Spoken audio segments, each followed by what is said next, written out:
Okay, so we're live on YouTube. Okay, great. So welcome everyone to the 4th Symposium of Advances in Approximate Bayesian Inference. So I'm Yingzhen, and on behalf of my co-organizers, including Vincent, Theo, Stephan, and Ruqi, we would like to thank you for joining us, and we hope you enjoy the 2-day symposium of AABI 2022. So just like previous events of AABI, so this year we have an amazing lineup of invited speakers, and they will tell us about their latest work related to approximate inference and probability models.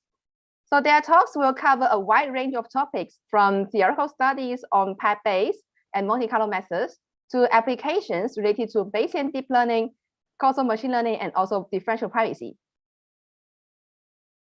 Apart from invited talks, we also have other sessions. So here is an overview of the 2-day program. In summary, each day we have 3 invited talks and 3 contributed talks. All of them are hosted on this Zoom webinar.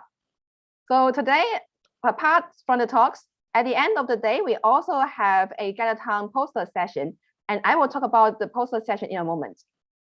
For tomorrow, after the talks, in the same Zoom seminar, we will host a panel session to discuss existing works and also future directions of approximate inference and probability modeling.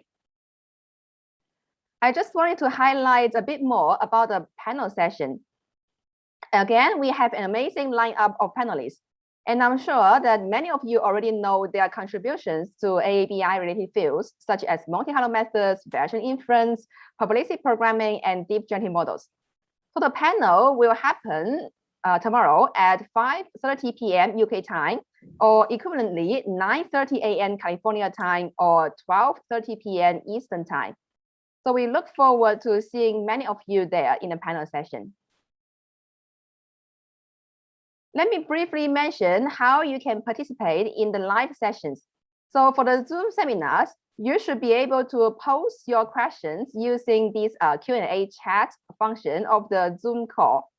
So apart from questions, you can also post live comments, and we would like you to do so if you have any, so that we can also pass your comments to the speakers. So if you would like to ask your questions or say your comments yourself, you can also indicate this to your post, and we will allow you to talk when it's your turn. So for the poster session, the poster session link is shown on the slide, and we will post the link again to the Zoom chat. And at the end of today's talk, we will explain again how the poster session works. So that's all I'd like to say as for the opening remarks for the symposium. So we hope you enjoy the symposium. Without further ado, let me introduce to you the first invited speaker. So our first invited speaker is Vehtari, and after his talk, we will have another contributed talk by Francisco Vargas. So our invited speaker, Aki, should be very well known to us, but just for your information, Aki is an associate professor in computational probability modeling at Aalto University. So he has done a lot of research related to Bayesian modeling and computation, including both Monte Carlo methods and Variational methods. So he is one of the authors of the well-known Bayesian data analysis book, and he is also one of the main contributors to the STAM probability programming language.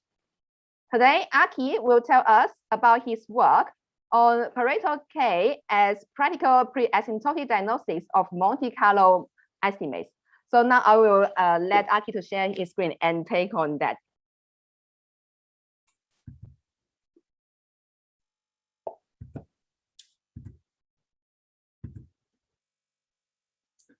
Okay, hi everyone, and thanks for the introduction and invitation.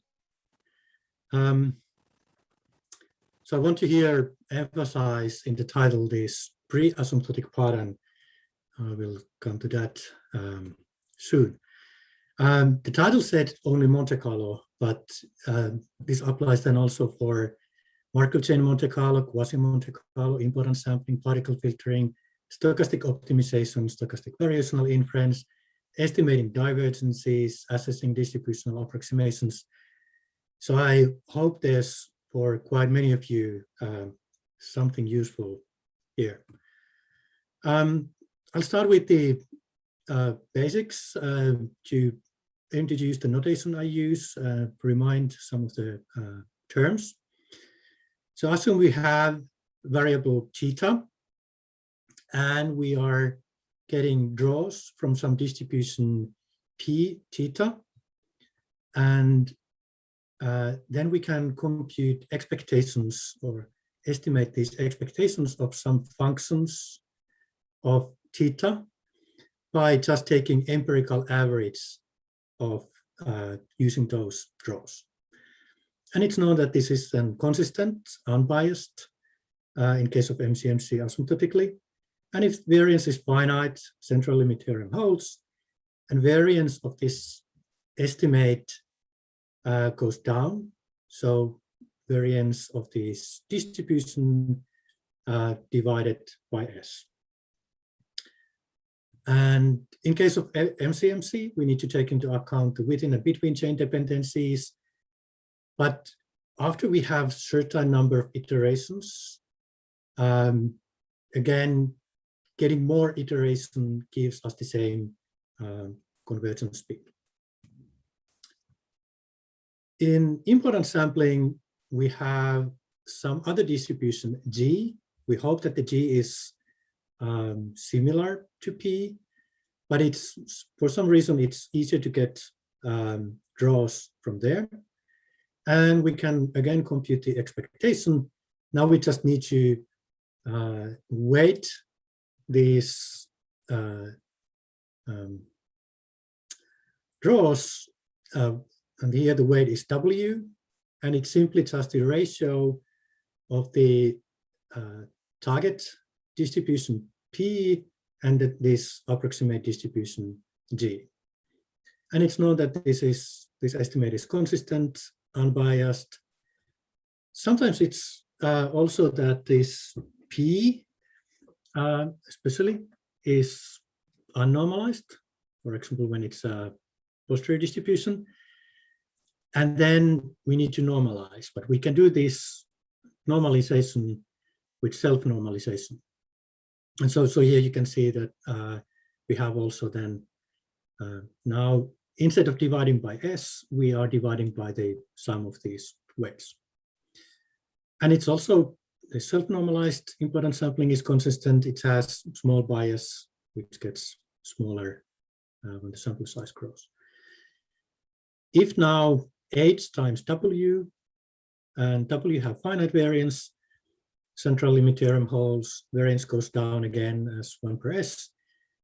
The additional variability in the weights makes this less efficient than getting draws directly from P. But again, if these variances are finite, when we get more draws, the variance still goes proportional to 1 per S. I use importance sampling in many different cases in context of Bayesian workflow: fast live-and-out cross-validation, fast bootstrapping, fast prior and likelihood sensitivity analysis, particle filtering, improving distributional approximations. The importance sampling, it's also strongly connected to estimating divergences. And F divergences can be presented as expectations of the density ratio W, and then some function of this W. And so we again see this Monte Carlo estimate, and then different these functions. You get this familiar exclusive KL, the most common one in use, but also inclusive KL, chi-squared, alpha divergence, just by changing what is the function of these density ratios. And so this density ratio W connects the importance sampling and stochastic variational inference. And later we see that we can explain similar problems in importance sampling and SBI because of how these weight distribution of weights behaves. So it would be nice to have finite variance, central limiter, and to hold. Sometimes these can be guaranteed by construction. For example, choosing G so that these weights ratios are bounded, but it's not generally trivial.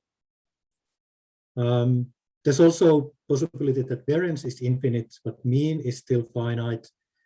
And then there are benefits of understanding also generalized central limit theorem, asymptotic consistency still holds.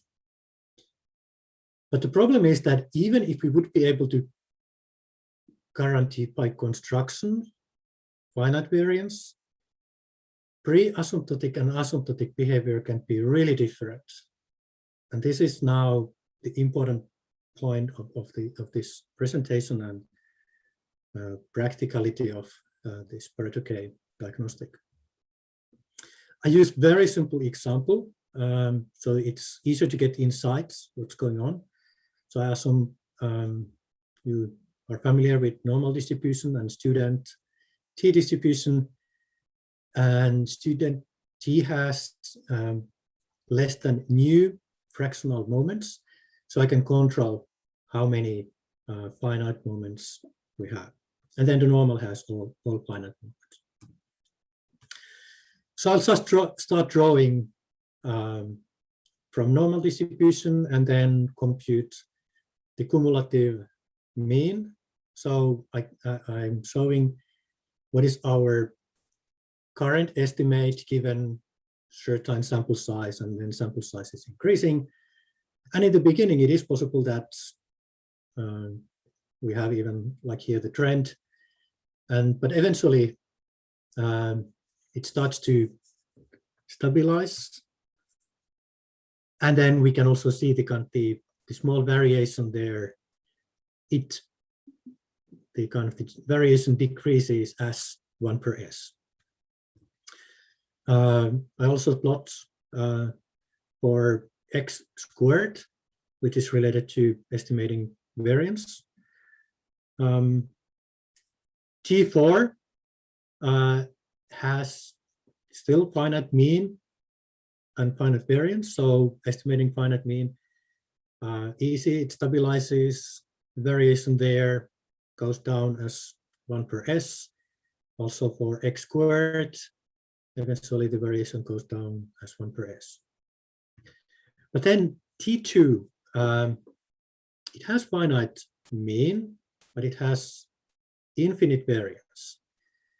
And here you see that still for the expectation of x, fine, but expectation of x squared, which is related to variance, we see it's just drifting upwards.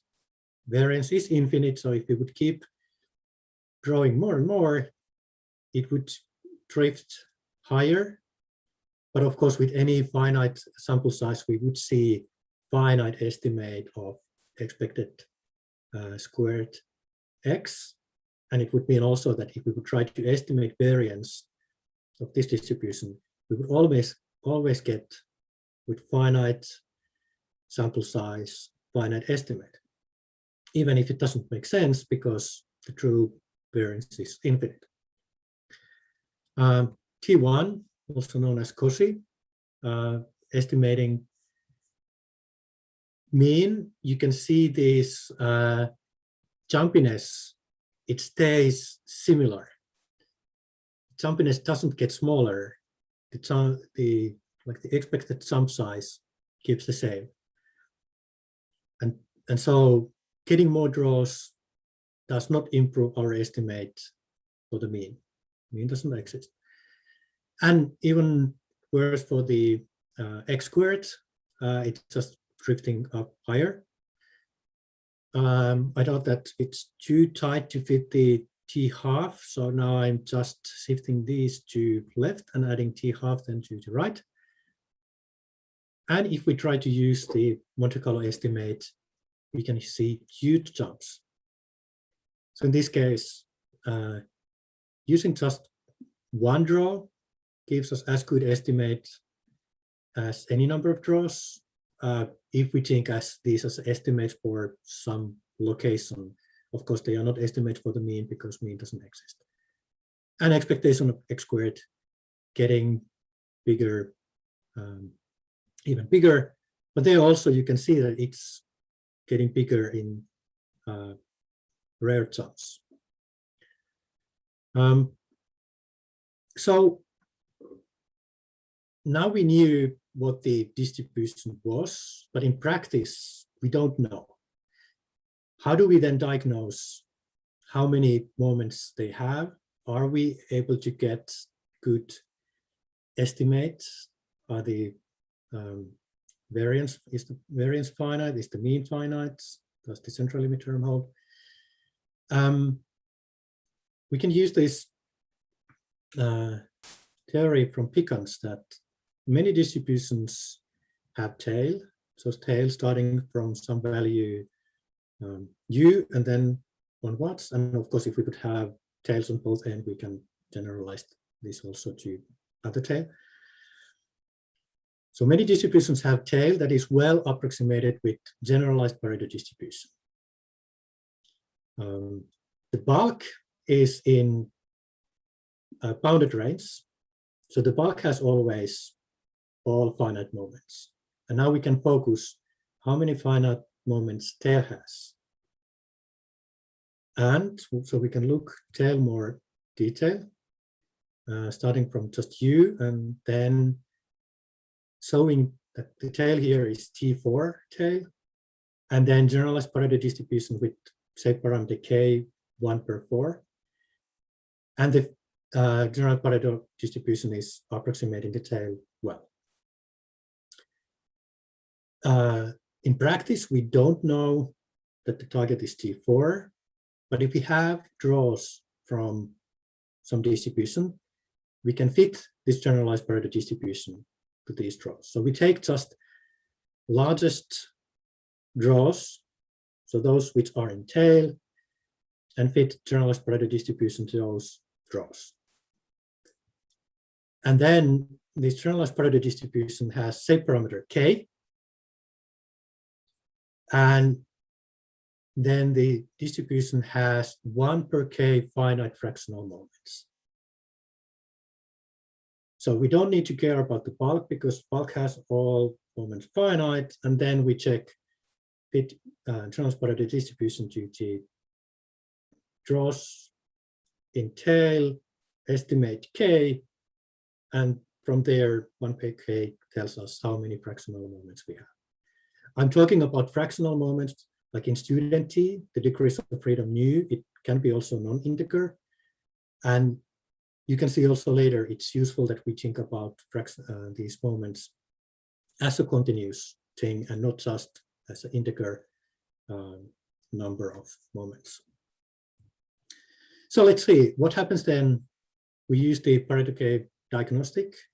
So first we had draws from normal distribution.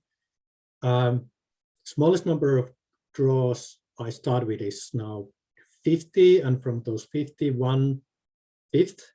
So just 10 draws is used as the tail draws and estimate Pareto K, and of course 10 draws from the tail isn't much. And in the Pareto K, so in the bottom plot, the Pareto K, the dashed line is 0, which would be the true Pareto K in the extreme tail of normal distribution, so that 1/0 is infinite and normal has infinite number of moments. And we see that this estimate is then going here to 0. And of course, it fluctuates a bit of around 0 because it's finite number of draws where we estimate this from. T4, now the dashed line is at 0.4, 0.25, so 1/4, as this is the K for T4.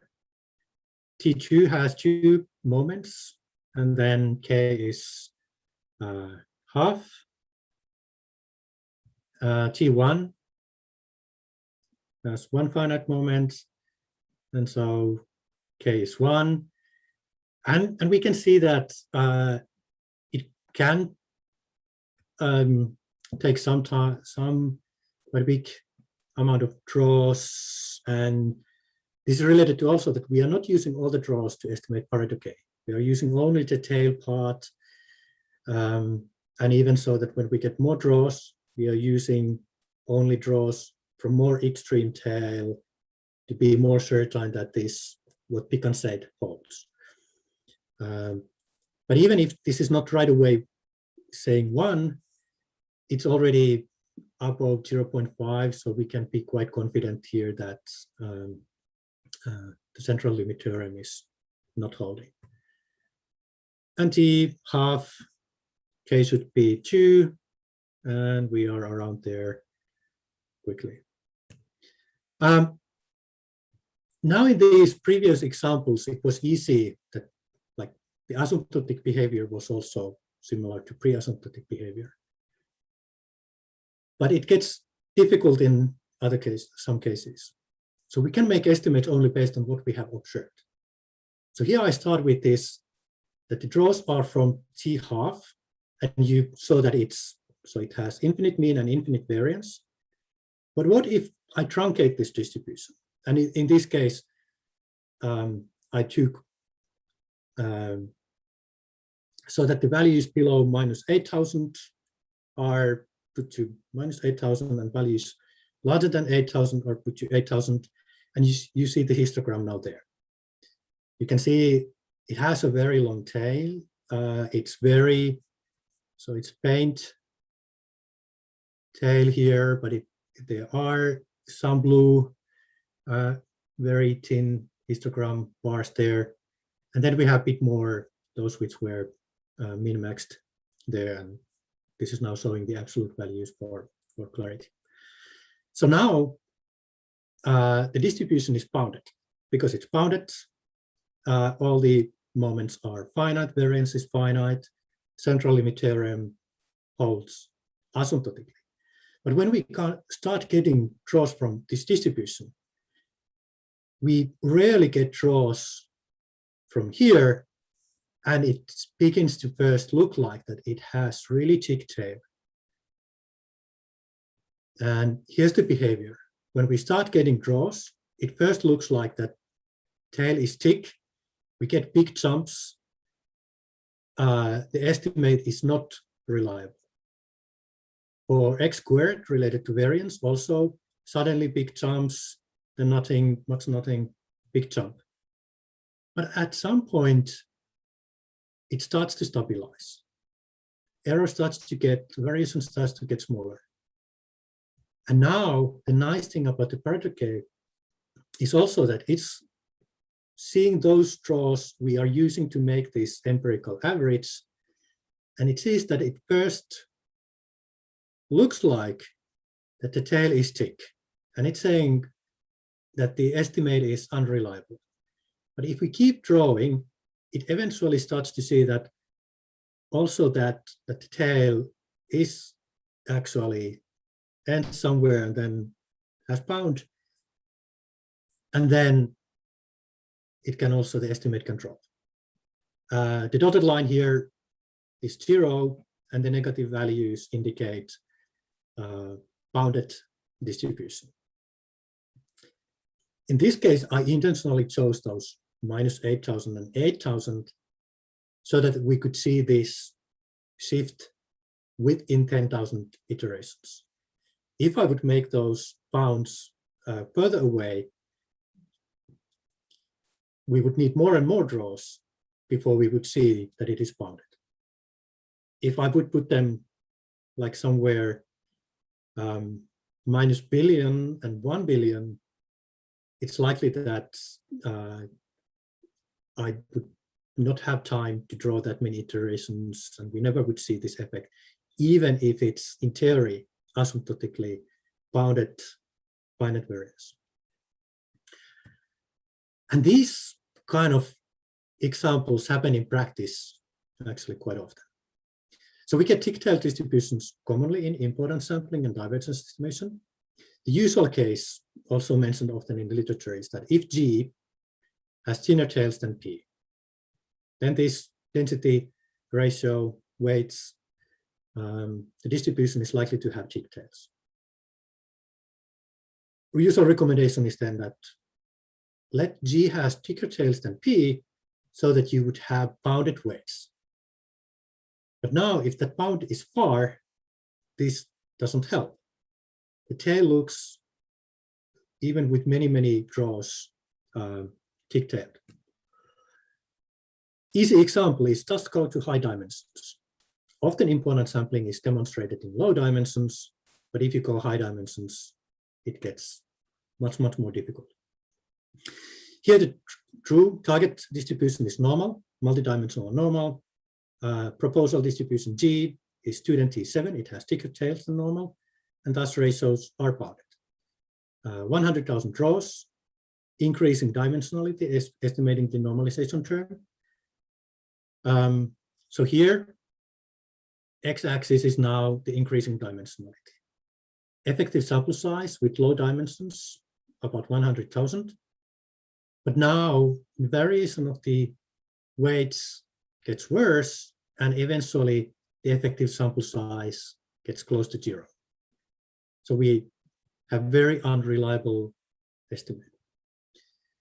We can also estimate convergence rate. So in the case of central limiter, convergence rate is 1 per S.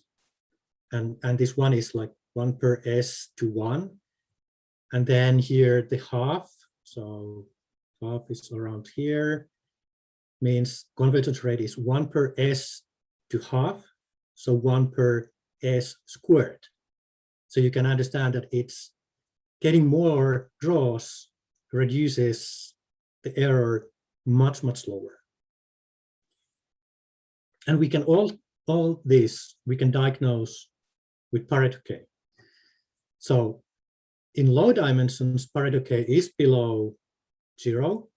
So it's seeing that at the distribution of weights, it's bounded.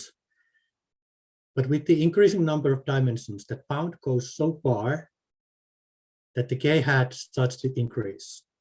The dashed line here is half, so now the behavior starts to be like with infinite variance, effective sample size close to 0. The dotted line is 0.7. I'll come back to this later. Here we cross 1, and then when the K hat goes below 1, the convergence rates starts to be about 0. When this can happen?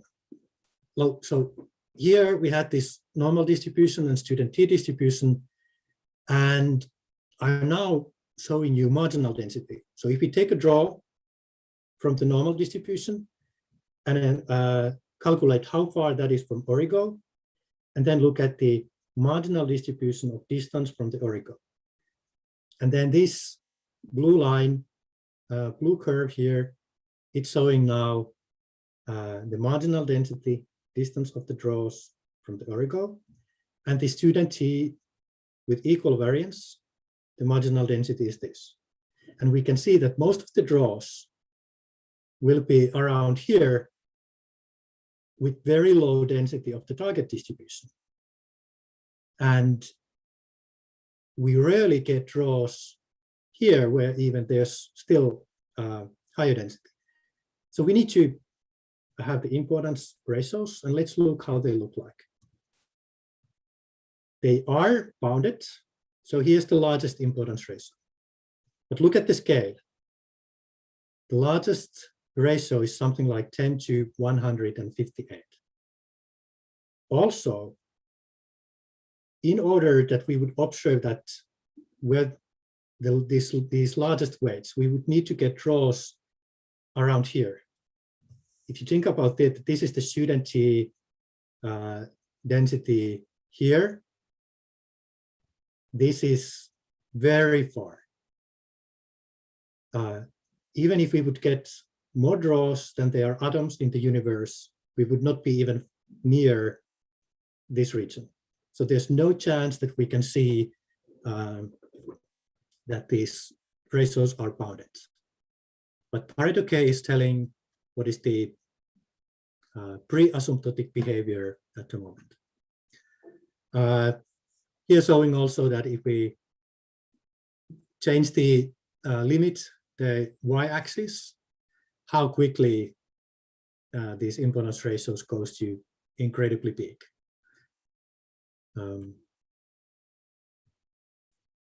So now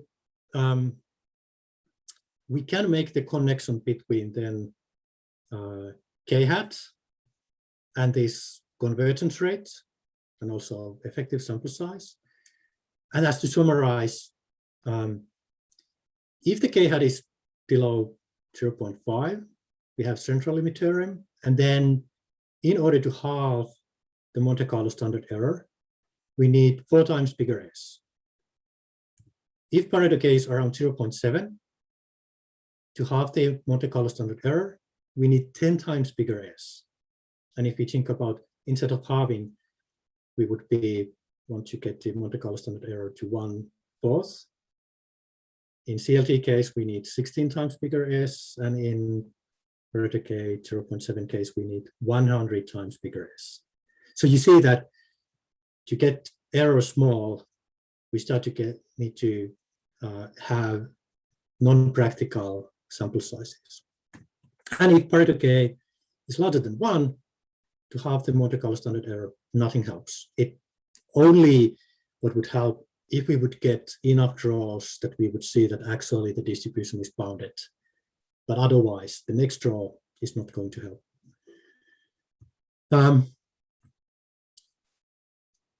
So I focused here in this talk to the diagnostics. But the paper, which is also titled Pareto's multi-impedance sampling, which discusses this diagnostic, presents also approach where we can replace the largest observed ratios with expected ordered statistics of the fitted Pareto distribution. This corresponds to modeling of the tail, and as usual, modeling data reduces the noise, and we get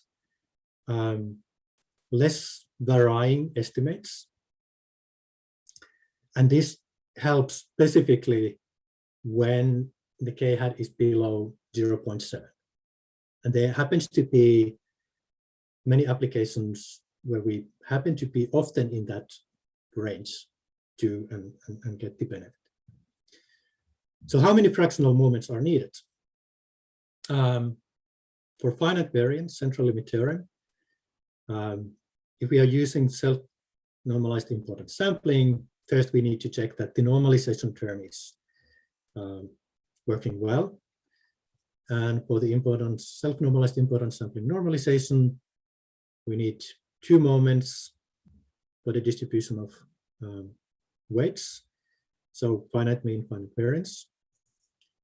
If we are estimating these divergences for exclusive KL, we have the function log, and it happens to be that it's enough that we have delta moments with delta larger than 0, any value.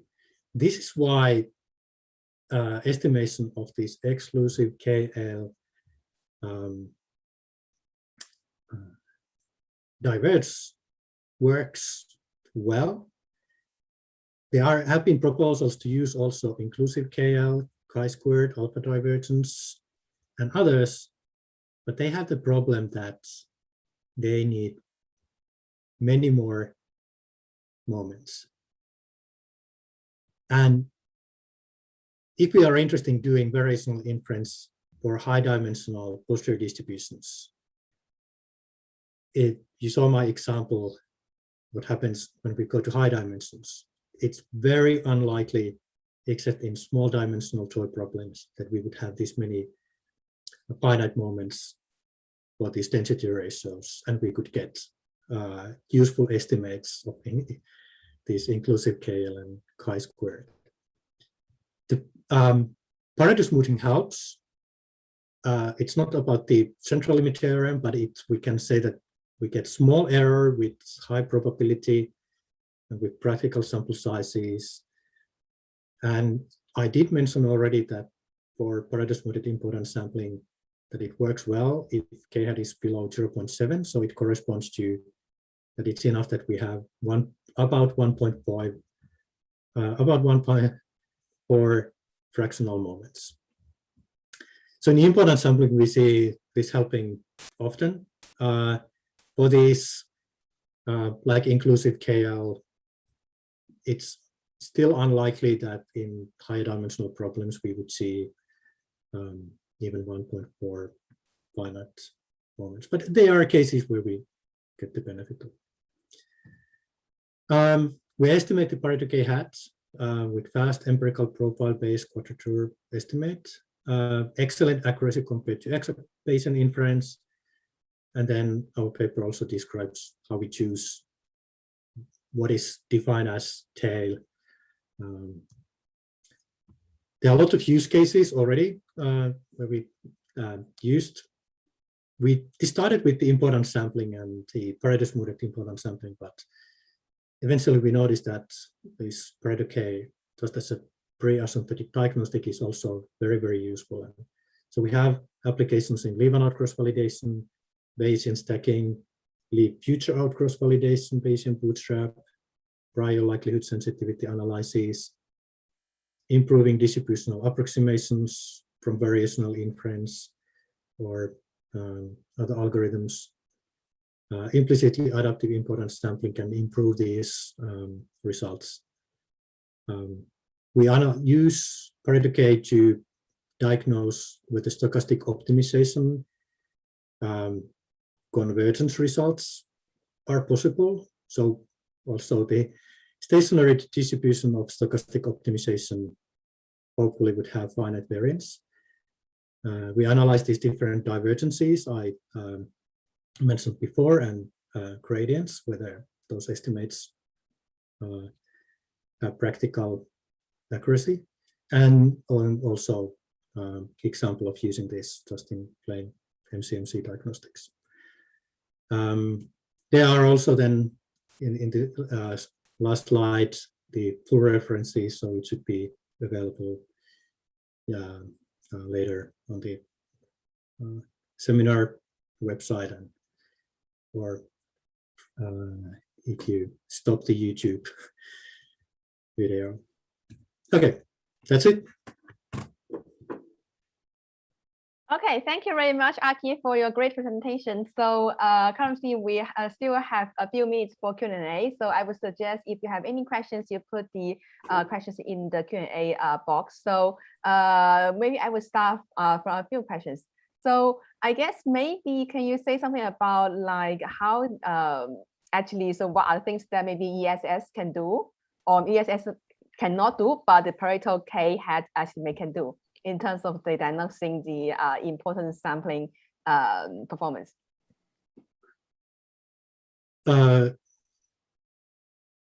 So our first application was this leave and out cross validation, and the problem was that there wasn't even good diagnostic.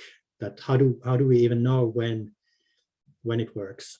But we've also seen that there are actually quite many cases where this Pareto K happens to be somewhere between like 0.4 to 0.7, and in that range we just get reduced variability. The Pareto smoothed impedance sampling, it adds small bias, but that's small when the Pareto K is below 0.7. That more important is this reduction in variability, and it also improves these Monte Carlo standard error estimates we can make for impedance sampling. Okay, great. So maybe another question. So we also have other, say, more advanced impedance sampling techniques, right? Like this sequential impedance sampling or a new impedance sampling. So do you think, say, the impedance weights constructed by those methods would also have similar, say, issues as like the simple impedance sampling, and how would your diagnostic methods apply there? So in any impedance sampling, they are eventually at some point you have weights, and then it's useful to look at the distribution of the weights. It doesn't matter like whether it's multiple importance sampling or whether it's adaptive importance sampling. We have also like our implicitly adaptive importance sampling. It uses Pareto K also as a stopping rule when we can stop the adaptation. So we use it when the plain importance sampling has high Pareto K, we then do this adaptation, but we can stop the adaptations as soon as we get low K. So this would be for any adaptive approach. For multiple importance sampling, it can be, so there are weights directly, and there's also one of the anonymous reviewers suggested that this could be used also for diagnosing different schemes when combining, like how to combine the results from in multiple importance sampling from different distributions. Okay, great. So you just said that you can somehow use this Pareto K diagnosis to help, say, design the importance sampling proposal, right? So I would be curious about, say, a bit more about this. So, usually we can also, fit important sampling proposals by, say, minimizing some selective divergence, right? So how would, say, this Pareto K diagnostic help in terms of, say, improving design of the importance sampling proposals? So it is possible to see, like, compare different distribution, and of course, like in this, in the adaptive importance sampling, usually the adaptation rule is something else, but we can see if the adaptation step did help, or we can see if the adaptation doesn't work anymore. Of course, we can also, often these, like we use just simple iterative moment matching. And then when we are computing moments, we can also use the Pareto smoothing to make that less variable. Okay, great. So I guess that's it for the Q&A session. So thank you again, Aki, for your great presentation. So and we look forward to your future work along this line. Thank you. Okay, so I will invite Francisco Vargas to share screen for the contributing talk.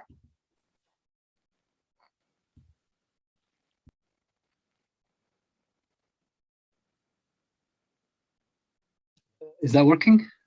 It's coming up. Okay. Okay.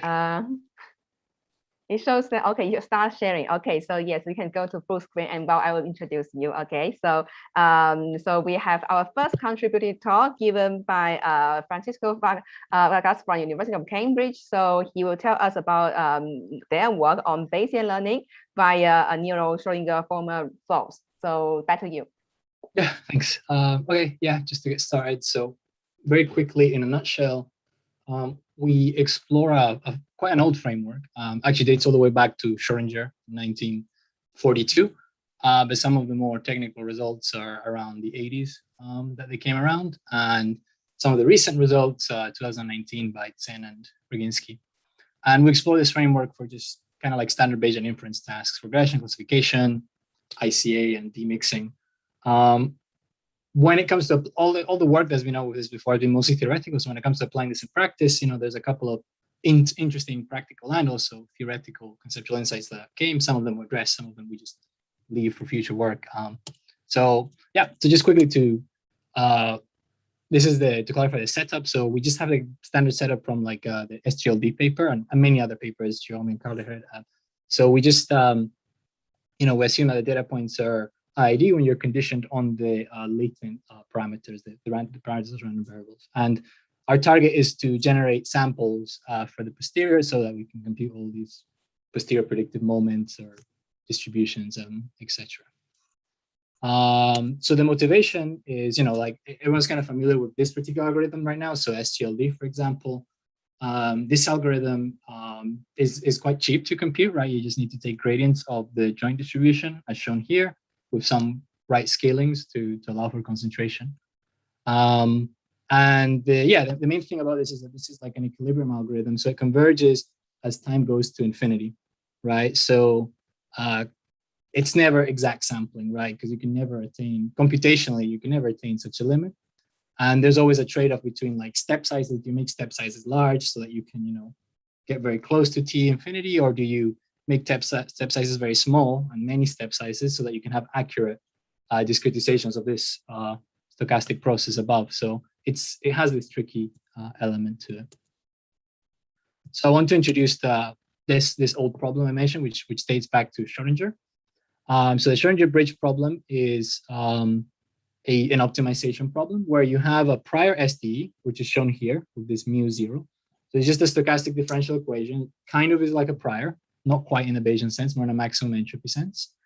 And you want to learn we call it a reference process, to not confuse with prior. So it's a reference process, and we want to learn a posterior process Q, also an SDE, with the same Brownian motion term, the same scaling on the Brownian motion term. We just want to learn the drift, so the vector field that drives it, the force in a way, if you want to think about it that way. But we want to solve this optimization problem subject to constraints, right? So its initial state is going to be some pi0, and its target state is going to be a pi1 of interest. In our case, pi1 is the posterior, as we said earlier. So this is kind of like a stochastic control problem, because we're learning how to drive a dynamical system from an initial state to a target state. And notice that because it's a constrained problem, it's an optimization, it's a boundary value problem, basically. This infimum is attained at time equals 1, right? So time is finite, right? You reach the target distribution at a finite bounded time, rather than a steady state, so T equals infinity. So this is just the general Schrödinger bridge problem.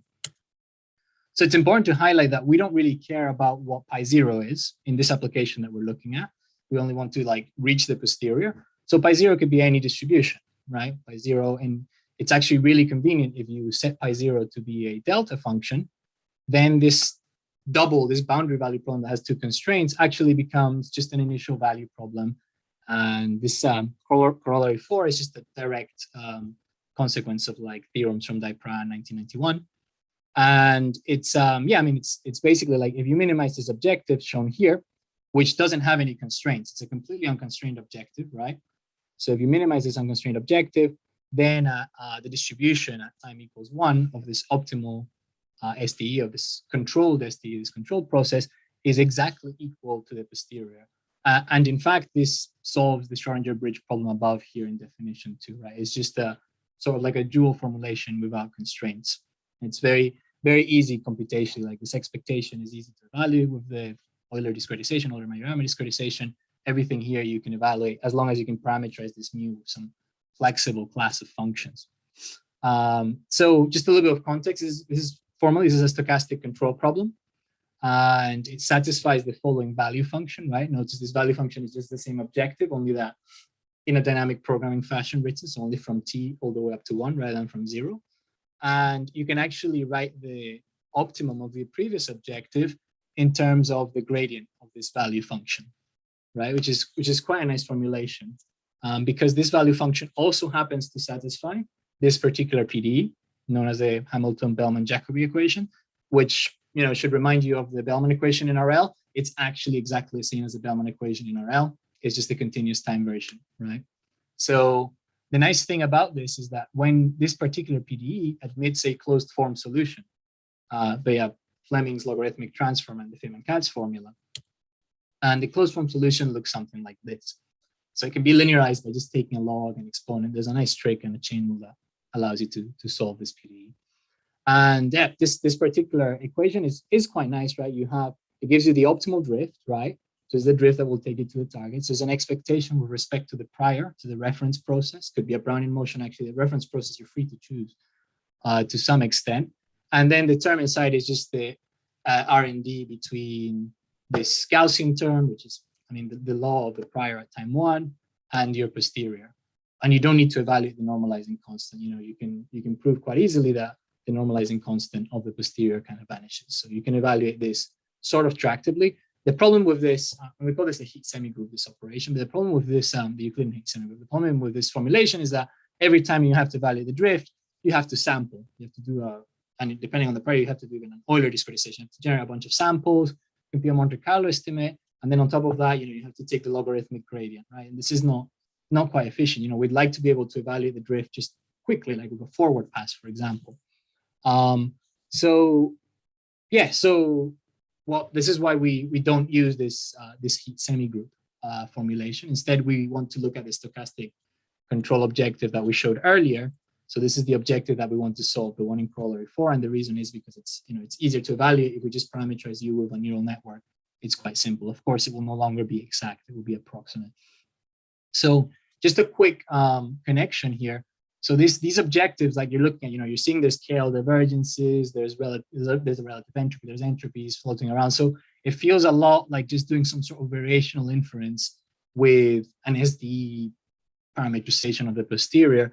And in fact, you can kind of make that connection formal, a bit more precise. So if you take a Schrödinger bridge problem where Q0, the prior is written as this particular SDE, right? With this Q is this closed form heat semigroup operator. So if you write this in this way, this is with respect to the prior, and actually this can be computed in closed form for quite a lot of Bayesian priors. So if you write this SDE as the prior, then actually the elbow of this particular model, this is just a generative model, right? This is just a Bayesian latent SDE model or a diffusion latent model.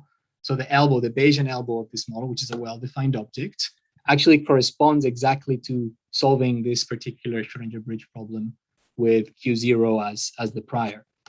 So there's like quite a nice correspondence between variational inference and these maximum entropy Schrödinger bridge problems, which is quite nice. So yeah, so going into some of like the details, we parameterize the algorithm with a neural network, right? And because of that, there are previous results basically like that neural network can actually represent this optimal drift up to an arbitrarily small error. So I'm going to start speeding up a little bit. This is just previous work from Ten and Ruqi. We extend this result to show that if on top of that, you have an Euler discretization. Now you have two sources of error.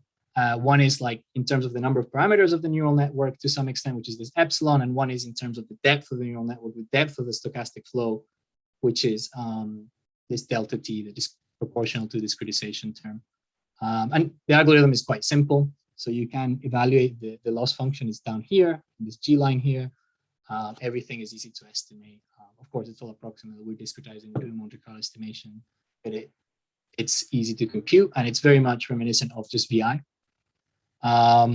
One challenge that we found was when you have models that have both local and global latent variables, like latent drift allocation, for example, it turns out that the optimal drift doesn't decouple in a nice way. By that, I mean the optimal drift doesn't look like this, It doesn't depend only on the local variables and the global one. No, the optimal drift depends on everything. So this doesn't allow you to do stochastic variational inference type of estimates when you can do mini batches and things like this. And so we proved that, unfortunately, this is the case. This heat semigroup does not preserve conditional independent structure, which is a limitation. However, what we do show is that if you do have a drift that is decoupled this way, you can actually reach arbitrary transition densities. You can reach transition densities that are fully joint, that don't have any simplifications in the chain rule, that don't factor at all. So it's a reasonable heuristic to actually decouple the drift, as it's still extremely flexible. On top of this, some of the work focuses as well on low variance estimators. So we take a previous heuristically proposed low variance estimator, and we actually prove that it is formally low variance. And we use this, and it does in fact help. And these are just the formalizations of it. So going to the results, we compare mostly to SGLD, as this is kind of like the motivation of the work. Yeah, it's this finite time equivalent of SGLD. Unlike the task from Welling and Ted, it's pretty close. It's quite similar. We do a step function data set in which we outperform SGLD quite significantly. Here's visually some of the results. And yeah, you can see it's much better behaved, better regularized than SGLD. And so, yeah, the other tasks we perform are just classification on MNIST and CFAR. The interesting examples are, for example, rotated MNIST and CFAR, where like the actual test set is quite different to the training set. So you do expect like uncertainty to matter there. And, we use the standard calibration results like ECE. And the method obtains really good calibration metrics whilst like, having the best performance on the test set. So it has the nice trade-off between the two. The final experiment we did is kind of visual model. So this is kind of like a material separation. It's very much like a topic model on images. And here's just some visualizations of like the expected posterior on these kind of like simplexes. And the reason we did this example is because it's nice and visual. Like these spots are examples of mode collapse. And SGLD, most of the time, just mode collapsed. Like it was hard to calibrate. There's a lot of tweaking we had to do. Whilst our method, like the last one, when amortized, was very clean with the decoupled drift. It didn't mode collapse, and it gave like visually like much better results. So yeah, I mean that's basically it. We explore this competitive benchmark to SGLD across high dimensional tasks. Right, the networks we used were like LeNet kind of networks, but they were it went from like 40,000 parameters all the way to like 70,000 parameters. So these were high dimensional tasks. And yeah, it scales well, definitely, and it seems to perform well. Something that we'd like to do is, can we provide stronger theoretical guarantees for the decoupled drift that we introduced? As you know, it is a heuristic because we can prove that the optimal formal drift does not decouple. And yeah, finally, like what is kind of nice about this method is that it strikes a nice balance between practical approaches that we use a lot in machine learning, like VI, and more like theoretical approaches with strong theoretical guarantees that are harder to scale, like MCMC style approaches, because it is a mix between the two, right? You're doing VI, but with a parameterized chain to some extent. So it's a nice balance between the two things. And yeah, there's a lot of interesting areas of future work. Could we instead use RKHSs to parameterize the optimal drift? This has a really nice important sampling parameterization, like the importance weights of these methods with respect to the true optimal drift are something you can evaluate. So it's like self-normalizing importance sampling. So there's a lot of interesting areas to explore. Yeah, that's it. Okay, thank you, Francisco, for your talk. So in the interest of time, so let me ask you a question coming from one of our panelists. Okay, so the question is basically, can you provide some intuition on how the converged solution between SGLD and the Schrodinger flows compare for finite step size? So it seems like the main difference between the two is that one is a boundary value problem, and the other one is the initial value problem. That's completely accurate, the last statement. Yes, that is the main difference. A great example, so this is a great question. So one really nice example, you can prove this all quite formally. It's a two example. If you take a Gaussian distribution as your target, so if you have a Gaussian posterior and you use finite step size, right? And you use this heat semi-group formulation that we wrote down, you can prove that even with finite step size, a finite Euler-Majorana discretization, this Schrodinger bridge problem converges exactly at time equals 1 to the true posterior. It's easy to prove. With SGLD, it does not converge at any finite time. So this is quite a nice result. It's a nice two example that kind of illustrates, like, it has actually quite nice practical convergence properties that SGLD does not have. There's a kind of exact sampling flavor to it.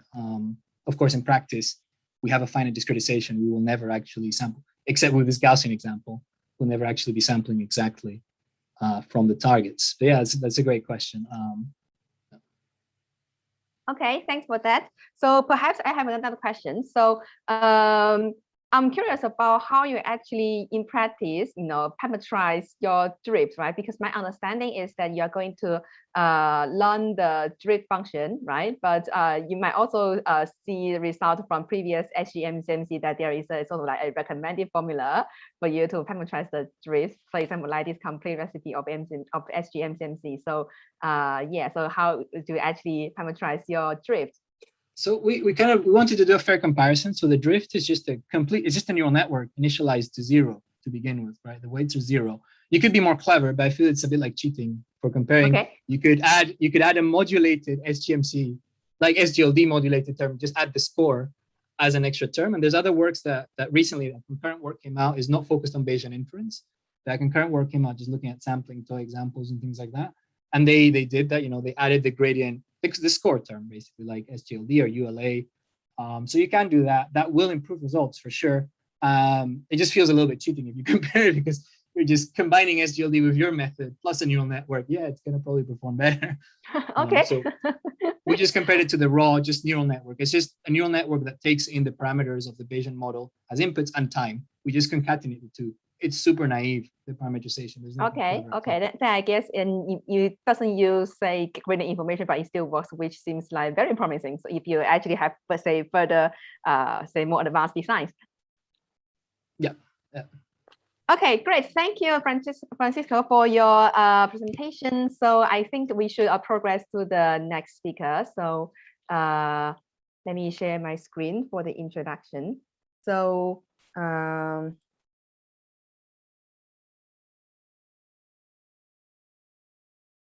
okay, great. So our next speaker is Pavel Izmailov. So Pavel is currently a PhD student in computer science at New York University. So he works with Andrew Gordon Wilson. So he has done several important works in the field of Bayesian deep learning. And in particular, so he and his collaborators at Google have spent quite some time on simulating the best HMC algorithms to get posterior weights for Bayesian neural networks. So this is related to what he's going to talk about today, where he will tell us about what are Bayesian neural network posterior really like. So yeah, so back to you. Okay, let me stop. I need to stop share. Okay. Yeah, let me share my screen.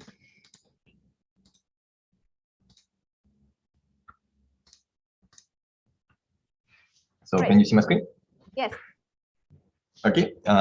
So yeah, thanks, Yingzhen. And I'm Pavel. I'm very excited to talk here, and thank you so much to the organizers for giving me this opportunity. So I will be talking about posteriors and Bayesian neural networks. And I think as a community in Bayesian deep learning, we have been making some great progress in the last few years. We now have very scalable and very practical methods for Bayesian deep learning, which improve performance both in terms of the uncertainty quantification and predictive accuracy across a range of tasks at up to ImageNet scale. And at the same time, a lot of these methods are developed with being practical in mind. So we develop them with severe computational constraints. So we try to make them as computationally expensive as just training a single neural network, or at least on the scale. And we typically evaluate them in terms of their predictive performance and not their approximate inference fidelity.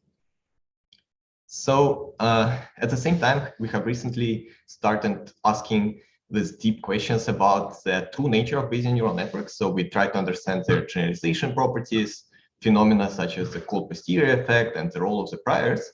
And for all of these questions, I believe we should actually try to use the best possible approximate inference techniques, because otherwise we are mixing the details of the approximate inference scheme that we are using into the kind of answers that we are getting, and that's not what we want. So in this work, we try to perform approximate inference at the highest possible fidelity that we can, without caring about being practical or scalable in any way. And for that reason, we use full batch Hamiltonian Monte Carlo, and we apply that to Bayesian neural networks, and we use that to try to answer important questions in Bayesian deep learning. So in this talk, we'll talk about whether or not Bayesian neural networks perform well in practice, and do we need the cold posteriors to get good performance? What is the effect of the priors in Bayesian neural networks, and how good are different approximate inference methods at actually approximating the posterior? And also the robustness of Bayesian neural networks to coverage. So this talk is based on two papers mainly. And this is work that I've done with my great collaborators, Sharat Vikram and Matt Hoffman at Google, Andrew Wilson, my advisor at NYU, as well as my collaborators at NYU, Sana Lotfi and Patrick Nikos. Okay, and just as a quick reminder, so in Bayesian inference, instead of just using one value for the parameters, we use the predictive distribution, which is averaged over a posterior over the parameters. And the posterior is proportional to the product of the prior and the likelihood. And we like to say that Bayesian inference is especially compelling for models like deep neural networks, which are very flexible and are capable of representing very different solutions with different values of the weights. So here in the Bayesian paradigm, we will average all of those solutions instead of just betting everything on one explanation for the data. But unfortunately, of course, Bayesian inference is not tractable for Bayesian neural networks, and we have to rely on approximate inference.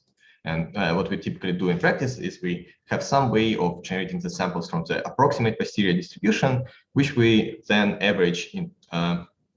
We construct an ensemble with of the networks with the weights that are our approximate samples, and we use those to approximate the Bayesian model average. Okay, so in this work, to get the approximate samples, we will be using the Hamiltonian Monte Carlo.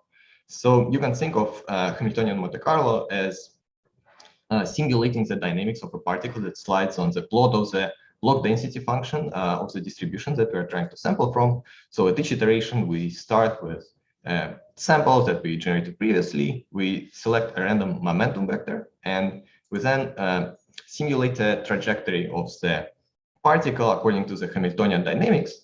And finally, we take the final position, and we either accept or reject it using the Metropolis-Hastings correction.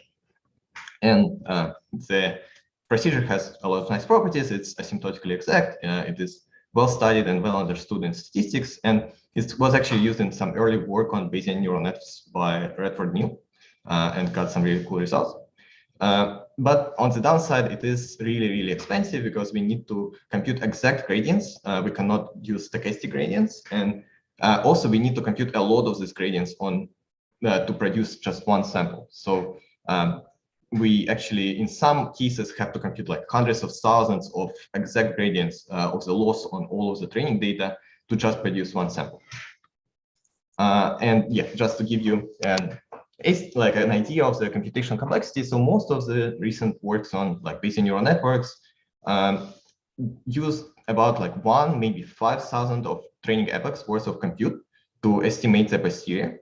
And here on with HMC, we have to spend about like 60 million epochs worth of compute to approximate the posterior of the ResNet 20 on CIFAR10. And this, of course, renders the method not practical outside of maybe UCI regression tasks or really, really small data sets. But that's not what we are going for here. We try to do the approximate inference as precisely as we can, and then use it to answer questions about deep learning and not propose a practical method. So to cope with this computational constraints, we have to use a lot of compute, and we do that by, we have a parallel implementation of HMC that we can run on multiple TPU devices in parallel.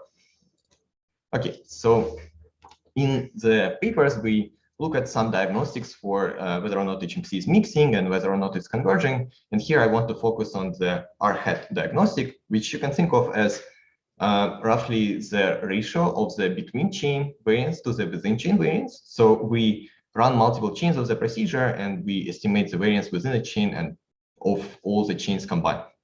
And the idea is that if each chain gets stuck in a separate region of the space, then we will expect the between chain variance to be much higher than the within chain variance, leading to high values of the R-hat. And on the other hand, if everything goes smoothly, then we should expect R-hat to be close to 1. And so what we can see here is that most of the R-hats are close to 1, especially in the function space. So by function space, we mean that we compute this metric for the outputs of the network, so the predictions that it makes rather than the weights. And so yeah, so you can notice that in all cases, the R-hats are mostly close to 1, but especially in function space, there are very few R-hats that are above 2. And in the parameter space, also most of them are close to 1, but there are quite a few outliers. So there are some that are on the scale of like 50, which means that, well, for most of the parameters, the chains are mixing quite well. There are some directions in the parameter space that HMC doesn't explore as well. So it's not doing a perfect job, but at the same time, the function space R-hat suggests that HMC is able to actually explore the posterior in terms of predictions, and each chain is actually almost as good as exploring the posterior as the chains combined.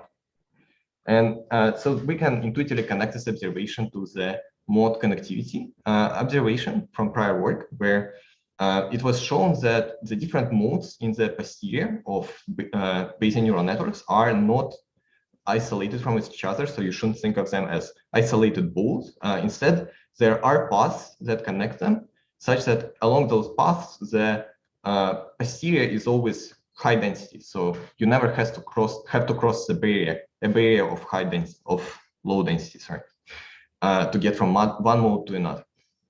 And it appears that HMC is able to use these paths of high density and traverse the posterior quite effectively. Okay, so now we have discussed HMC. So this is our tool for studying the posterior, and now we'll use it to answer some questions about Bayesian deep learning. And the first question I want to look at is, do Bayesian neural networks actually perform well in practice? And so to answer that, we look at 3 benchmarks. We have CIFAR 100, CIFAR 10, and IMDb.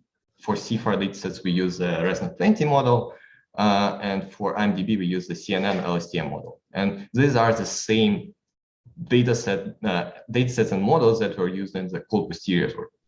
And so what we see here is that HMC is actually not only doing better than SGD, but it's also outperforming deep ensembles and other scalable Bayesian deep learning methods. And for deep ensembles here, we used, I believe, 50 independently trained models. So these are quite large deep ensembles. So if you spend a lot of compute and if you do this careful approximation of the posteriors, then you can actually get quite good performance out of Bayesian neural networks. And importantly, this is at temperature 1. So we don't have to do any kind of posterior tempering or any tricks to get this good performance.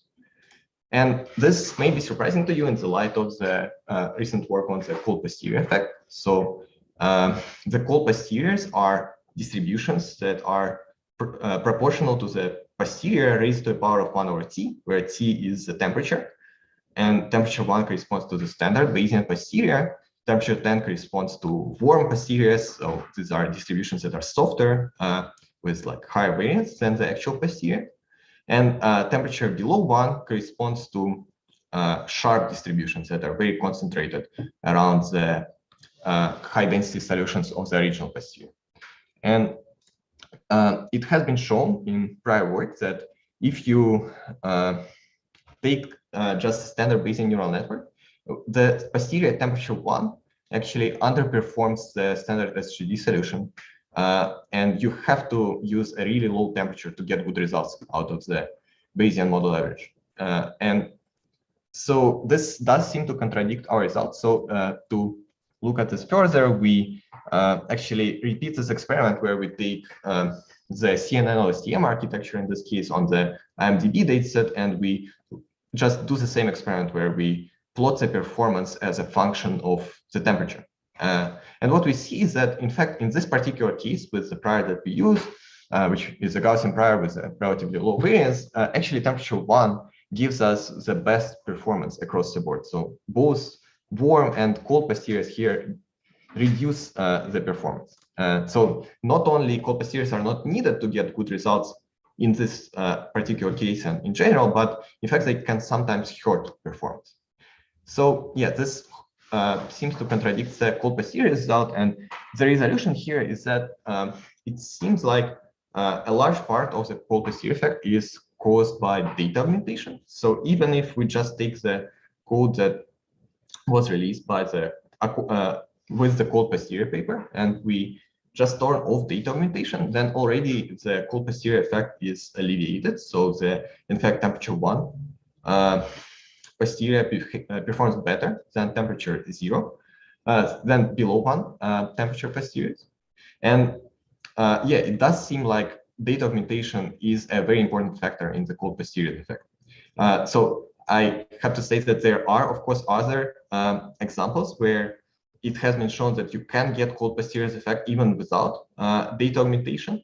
But it seems like data augmentation does play an important role. It may be not the only factor that can cause the cold posteriors, but it is an important factor. And in many practical scenarios, when it was observed that we have cold posteriors effect, we can remove it by just removing data augmentation. And data augmentation with Bayesian models is tricky. There is some new work that tries to come up with good ways of doing data augmentation with Bayesian neural networks, but the default data augmentation, how people naively do it with SGLD, is incorrect. So it violates some assumptions about the independence of the data and things like that. So you have to be careful about data augmentation in Bayesian neural nets. Okay, so now the third question I want to address is priors. So it has been, I think, a common point of criticism for Bayesian neural networks that we don't have priors that we can kind of understand carefully, so they are not very interpretable for Bayesian neural networks. And maybe we shouldn't use Bayesian neural nets for that reason. And I think we have been doing some great progress. So Vincent, Fortuin, and his colleagues have a few really nice papers about priors in Bayesian neural networks. But here we explore very simple priors, so just Gaussians with variance alpha squared and IID across the parameters. And we see that, in fact, the performance with this simple Gaussian priors is quite strong. So we do outperform the map solution, which is shown with the dashed line here for all of these priors. And also the dependence on the prior scale in this case is not too sensitive. So the performance changes by, the accuracy on the test set changes by no more than 1% as we vary the prior scale from 1/40 to 1 on CFAR. And yeah, it does seem like the prior doesn't really affect the performance as much within a reasonable range of values of alpha.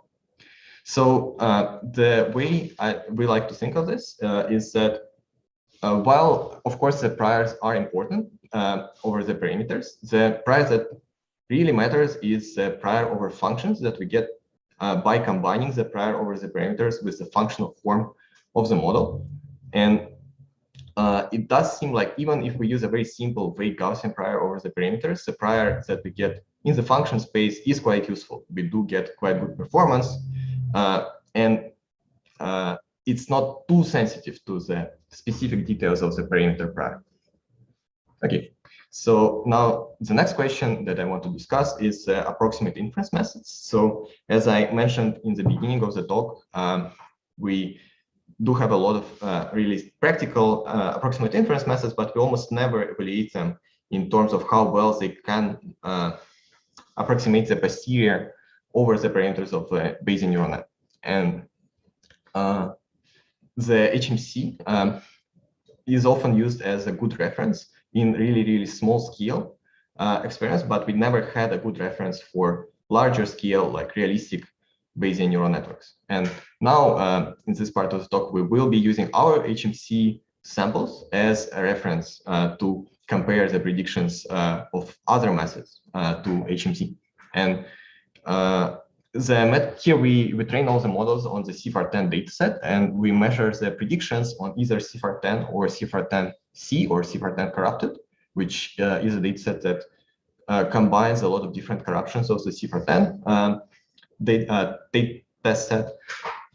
And then we measure we can measure different similarity metrics between the predictions for the approximate inference methods and HMC. And here in the slide, I show specifically the agreement metric, which is the percentage of data points on which the two methods make the same prediction. So on the slide, I also show the HMC predictions for reference. So here for HMC, we just take one chain of HMC and we use it and we compare its predictions to the predictions of the other chains. So this is like an estimate of the variance of this metric.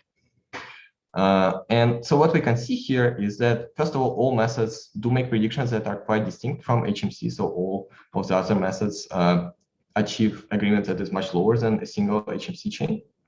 And the best method that we have considered across the board was different combinations of stochastic gradient Markov chain Monte Carlo with preconditioning or without, and with like cyclical learning rate. So some recent advancements and improvements for stochastic gradient MCMC. And the other interesting observation that we can make here is that, in fact, deep ensembles, which are very often presented as a non-Bayesian method, in fact, achieve more similar predictions to HMC than variational inference, in this case, mean field variational inference, which is very often presented as a Bayesian method. And I think this is quite interesting and suggests that maybe the binary kind of classification of methods into Bayesian and non-Bayesian is not very reasonable. It may be more reasonable to think of methods in terms of more objective metrics, such as how similar are the predictions that we get out of these methods to the HMC reference in this case. And in this sense, deep ensembles are more Bayesian than mean field variational inference, and because they provide predictions that are more similar. Okay, and this year at NEURS, we held a competition based on kind of this experiment, where we asked the participants to submit scalable approximate inference methods that would approximate the posterior according to HMC to the highest possible fidelity. And we have had a lot of exciting submissions, and an interesting trend among them is that most of the top submissions were using some kind of ensembling. And in particular, the best submission from the Ruqi team was using an ensemble of the Bayesian learning group type of solutions to get their final approximation to the posterior. And we plan to release a permanent benchmark based on the competition, where it will be possible to compare the predictions of your approximate inference methods to an HMC reference. Okay, so now I'll go to the final question, the robustness of Bayesian neural networks to covariate shift. And covariate shift is a situation when our training distribution differs from the test distribution. And here, for concreteness, I assume that the test distribution differs in terms of the input distribution. So P test of X is different from P train of X, but the labeling function is the same. And this is, of course, something that appears in almost every practical application. So we can almost never expect the test distribution to be exactly the same as the train distribution. And this is something that causes issues to a lot of practical machine learning models. So for example, new weather conditions can cause challenges for self-driving cars, and models for automated diagnosis don't necessarily generalize well across hospitals. And yeah, this is a big problem in machine learning. And Bayesian deep learning methods are often kind of implicitly assumed to be good at this task, and at the task of generalizing to covariate shift, probably for the reason that they explicitly evaluate the uncertainty in the parameters, and they are known to produce better uncertainty estimates in general. So there have been a number of works that proposed pipelines based on Bayesian neural networks for these practical applications. And also, Bayesian deep learning methods are actually often evaluated under covariate shift with good results on datasets like CIFAR10 corrupted or ImageNet corrupted. It has been shown that some of the methods, like the multi-swag, for example, outperforms like deterministic methods like the SGLD in terms of both accuracy and uncertainty estimates under corruption. So when we did this experiment, we expected that HMC would be even better, because it does better than deep ensembles on the in-distribution data. So we expected that it would also do quite well under corruption. But surprisingly, we found that, in fact, Bayesian neural networks seem to be quite terrible under corruption if you use the standard priors. So here in the slide, I show the performance as a function of the corruption intensity for this pixel 8 corruption from CIFAR10C. And when we have no distribution shift, so on the original CIFAR10C test, CIFAR10 test set, the Bayesian neural network is better than the math solution by 5%, so an absolute improvement of 5%. But for corruption intensity 5, the Bayesian neural network is worse than the math solution by 25%. So the Bayesian neural network has something like 45% accuracy, while the map solution is at about 70%. And this is something that we see across many different corruptions. And so we provide, I will provide a theoretical explanation of this phenomenon and also a simple fix for this issue. So yeah, first of all, this is an issue that persists across a range of different corruptions, a range of different architectures and priors. And also you cannot fix it by tempering the posterior. So you cannot, if you use a cold posterior, it does not fix the issue. It fixes some of the corruptions, but it also makes the performance worse on other corruptions, or doesn't affect other corruptions. Yeah, and also we tried different priors like the Gaussian, Laplace, student T, and other, and we haven't seen a significant improvement. And so to understand why this issue happens, let's look at this motivating example. So suppose we have a fully connected network on MNIS, and we consider the first layer of this network. So for each pixel in the input, there are weights in the network that correspond to that pixel. Yeah, the weights are multiplied by the value of the pixel and then propagated to the next layer.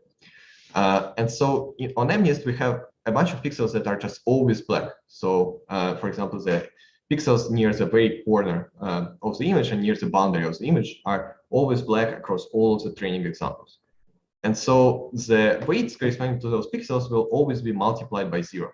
And so consequently, they will have no effect on the likelihood. So if we think about the posterior over these weights will be the same as the prior, and it will be independent from the other parameters. And on the other hand, for the map solution, again, the value of these weights has no effect on the likelihood, but to optimize the prior, the map solution will set those weights to 0, assuming we have something like a Gaussian 0 mean prior. So that's also what we see in practice. So here in the middle panel, we show the posterior sample weights for the first layer of the network. And you can see that they are extremely noisy, including pixels near the boundary of the image. And on the other hand, the SGD solutions or map weights are much more structured, and the weights near the boundary are very close to 0. So now I suppose that test time we have some noise applied to the image. And in particular, some of those pixels near the corners and the boundary are reactivated. So we now have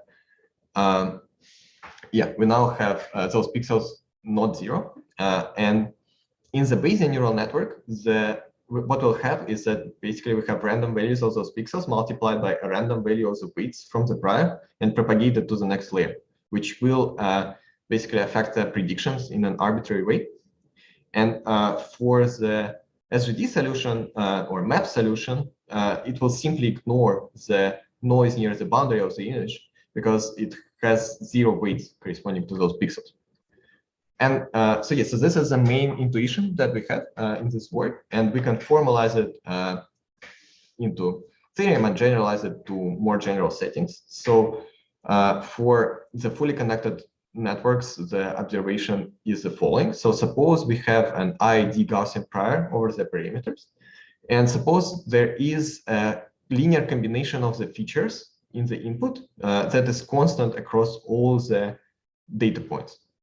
Then we can show that there exists a direction in the parameter space of the model such that the posterior along this direction coincides with the prior, and the map solution will be will set the projection on this direction to 0. And then if we perturb the inputs along this direction and break this linear dependence, then the map solution will simply ignore this perturbation, while the Bayesian model average predictions will be susceptible to the perturbations. And the intuition for going from the that pixel examples that I gave you to this general linear dependence case is that we just can change the basis in the input space of the first layer. Okay, so we can also verify the results of the theorem empirically, and here I show we take MNIST and we perform PCA, and we show the projections of the map solution weights and the posterior sample weights on the PCA directions. And you can see that while along the first maybe 50 PCA components, the map solution, maybe 200 PCA components, the map solution has a large projection, but then it goes to 0. And on the other hand, for the Bayesian neural network, the projections for maybe the first 50 PCA components are large, but then for the rest of them, they coincide with the prior. So we do see that for the directions that are high variance in the data space, for the directions that are low variance in the input space, the map solution sets the weights to 0, while the Bayesian neural network samples are the prior. And we can also verify the last part of the theorem. So if we, for the same MNIST example, apply perturbation along the first 50 PCA components where the data is, has high variance, there is no difference in robustness between the BNN and the map solution. But if we apply the perturbation along the last 50 PCA components where the data is basically constant, the map solution just ignores the corresponding perturbation because it sets the corresponding weights to 0. While the Bayesian neural network, the performance degrades quite sharply. And we can also generalize this observation to convolutions, and the way to do that is to consider the data set of all the patches of size k by k, where k is the size of the convolutional filter in the first layer. And then we, if there is a linear dependence or a linear combination of the features that is constant across all the patches of all the input images, then we'll have the same result. There will be directions that are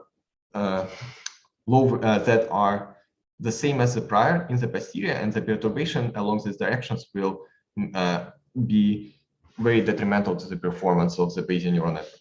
And in fact, we can find such directions in practical natural datasets like CIFAR10 and ImageNet, and I show the low variance direction here in the slide for CIFAR.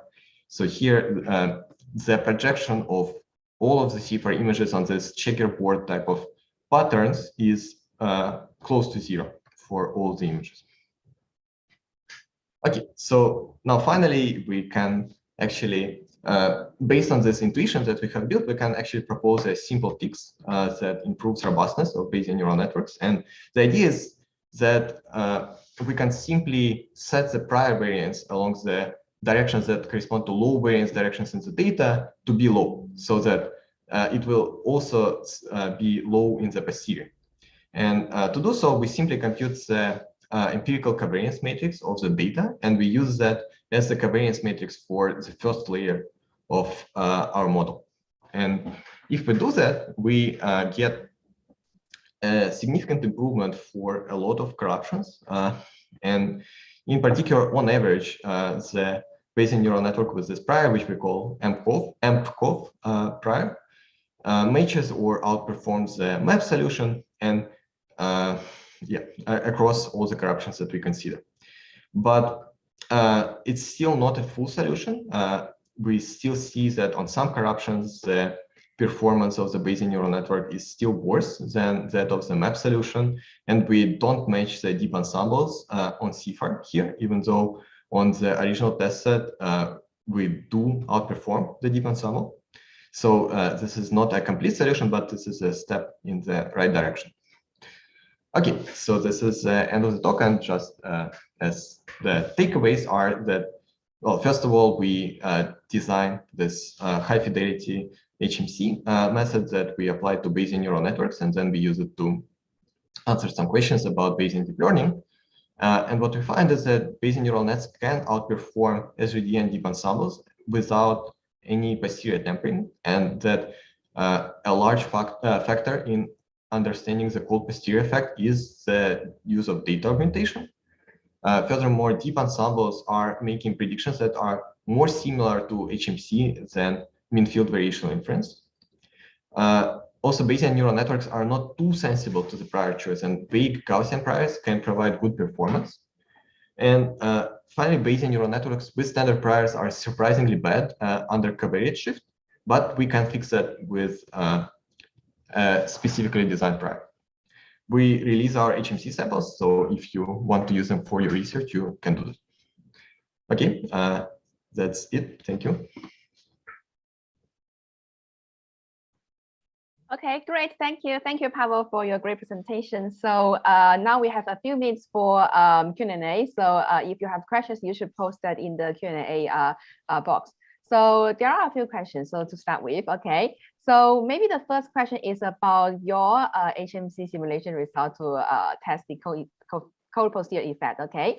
So the question is, did your careful large-scale experiments for this HMC confirms that the finding of Wenzel et al. That incomplete convergence is not an explanation of the co-posterior effect? So I'd say it's actually kind of complicated. So the original Wenzel et al. Paper has two main results. So one is CFAR10 with the ResNet, and one is IMDb with the CNN LSTM. So on IMDb, I believe their results were caused by incomplete convergence, because they even show in the experiments that if you increase the batch size, you see less and less of the co-posterior effect. And so they don't have data augmentation for the IMDb, and for IMDb, we use exactly the same setup, and we don't see the co-posterior effect. So in fact, we have plots like this. But for CFAR, it does seem like I would say that it's not an issue with convergence, probably. It's probably like, because if you use their code and you remove data augmentation, then you don't see the co-posterior effect. And like multiple other works have confirmed that with data augmentation, you do see the co-posterior effect. And it does seem like that's not an issue with non-convergence. But I would also point out that I do think that sampling at extremely low temperatures is actually extremely hard, at least with HMC. So the lower the temperature that we use, the more work we need to do per sample. And it's understandable because the posterior becomes sharper and sharper. You kind of have to use more and more information. Like each sample needs to be better and better. And so I think I was never able to go beyond 0.03 temperature here. And in like this cold posterior results, people often do 10 to the minus 4, which would be completely impossible for me with HMC. Okay, great. So maybe another question about your other part of the work on these covariance shifts. Okay, so I'm just curious about whether you have a test about like the adversarial robustness of Bayesian neural networks, right? Because adversarial attacks, it can be seen as one type of covariance shift. Mm-hmm. Yeah, so we haven't looked at adversarial robustness ourselves, but I would actually expect that Bayesian neural networks should not be extremely robust based on these results, that even to the kind of natural distribution shifts, they are not robust compared to the map solution. But I know that there has been some results in the literature saying that Bayesian neural networks are in fact robust to adversarial examples. So I think it would be interesting to check this more carefully. We haven't done it. Yeah, I think this is actually very interesting because in some sense, adversarial robustness is can give you a worst case scenario in terms of robustness, right? And I've seen some work that actually claim that if you do exact posterior inference rather than doing approximate inference, then with some proper network architecture design, you can actually make Bayesian neural network robust to at least gradient-based adversarial attacks, so which is kind of conflicting with your result here. So maybe can you say a bit about like whether your result also depends on, for example, the architecture of the network? So our results are mostly about the very first layer of the network. So it's so it's mostly what happens in the very first layer. So I don't think it really depends on the architecture. Like for linear models, it is important that we have more than one layer because if we have a linear model, then actually we wouldn't see a change in the prediction in this case. Like for this intuition, we have this intuition about the first layer. So even if some of the parameters are sampled from the prior, in the linear model case, because it's zero mean, when we compute the Bayesian model average, the mean of the predicted distribution will not be affected by this parameter sample from the prior, but in deeper models it will. So I think it is important that we have a non-linear model. But yeah, otherwise I don't think we have any real restrictions on the architecture. I'd say that, so in adversarial attacks, we have attacks that are very kind of low norm. Well, here we consider attacks that are high norm. So it may be that Bayesian neural networks are more robust to perturbations that are low norm compared to the map solution. I think it's not like our results don't show that that's not true, at least. But I would be like, I don't know, I think it's worth exploring further. Okay, great. So yeah, so thank you, Pavel, for your presentation. So it's great to have you. So we look forward to see your future works on this direction. So this concludes the first session of today's AABI program. So we will enter for a 20 minutes break. And okay, let me share my screen to advertise for the next session.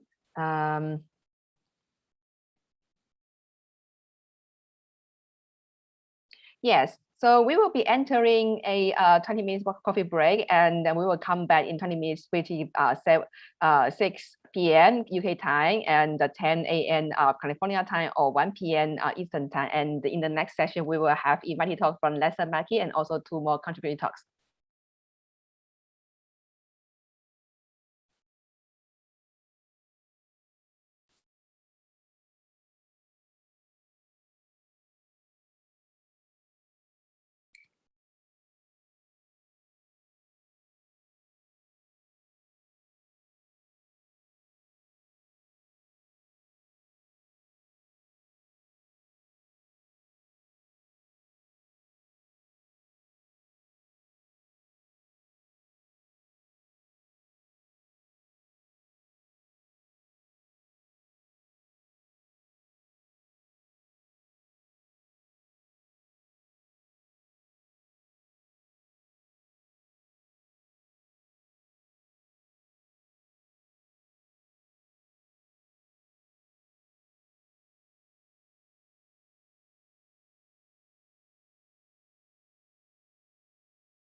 All right, everyone. Good morning from California. Good, whatever time zone you're in. It's time for us to reconvene. It is my pleasure to continue and introduce the second session of the day. And I will be introducing Lester Mackey, who will be talking to us about kernel thinning and Stein thinning. And we're very excited to have Lester give a talk. This is, Lester has an illustrious background in the interface of statistics and machine learning. He's currently at Microsoft Research in New England, yes. And he's an adjunct professor at Stanford University. He got his PhD with Mike Jordan, has worked with people like Emmanuel Candes, and is working all over the place on the interface of simulation, statistics, machine learning. And why don't we hear the talk from him himself? And after that, we will have two very exciting contributor talks that I will be introducing. Lester, do you want to share your screen and go for it? I can't hear you. Can you hear me now? Yeah, that works. Thank you very much.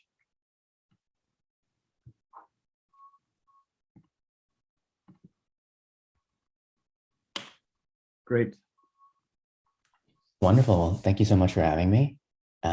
Today I wanted to spend my time presenting some new tools for compressing distributions more effectively than IID sampling or standard MCMC thinning. And the motivation for this work is coming from the field of computational cardiology, where scientists are developing these digital twins of human hearts, essentially simulations of individual human hearts. And the idea is to be able to non-invasively predict how your disease is going to progress or how you're going to respond to therapy without having to actually go into your body and to perform a real life experiment. And this is necessarily a multi-scale sort of simulation. It involves the whole heart, but it also involves processes going all the way down to single cells. So as an example, if you wanted to study heartbeats and arrhythmias, which are irregular heartbeats, well, then that's clearly a whole organ phenomenon, but it's being coordinated by calcium signaling in your individual heart cells. And it's known that dysregulation of this calcium signaling can lead to these life-threatening heart arrhythmias.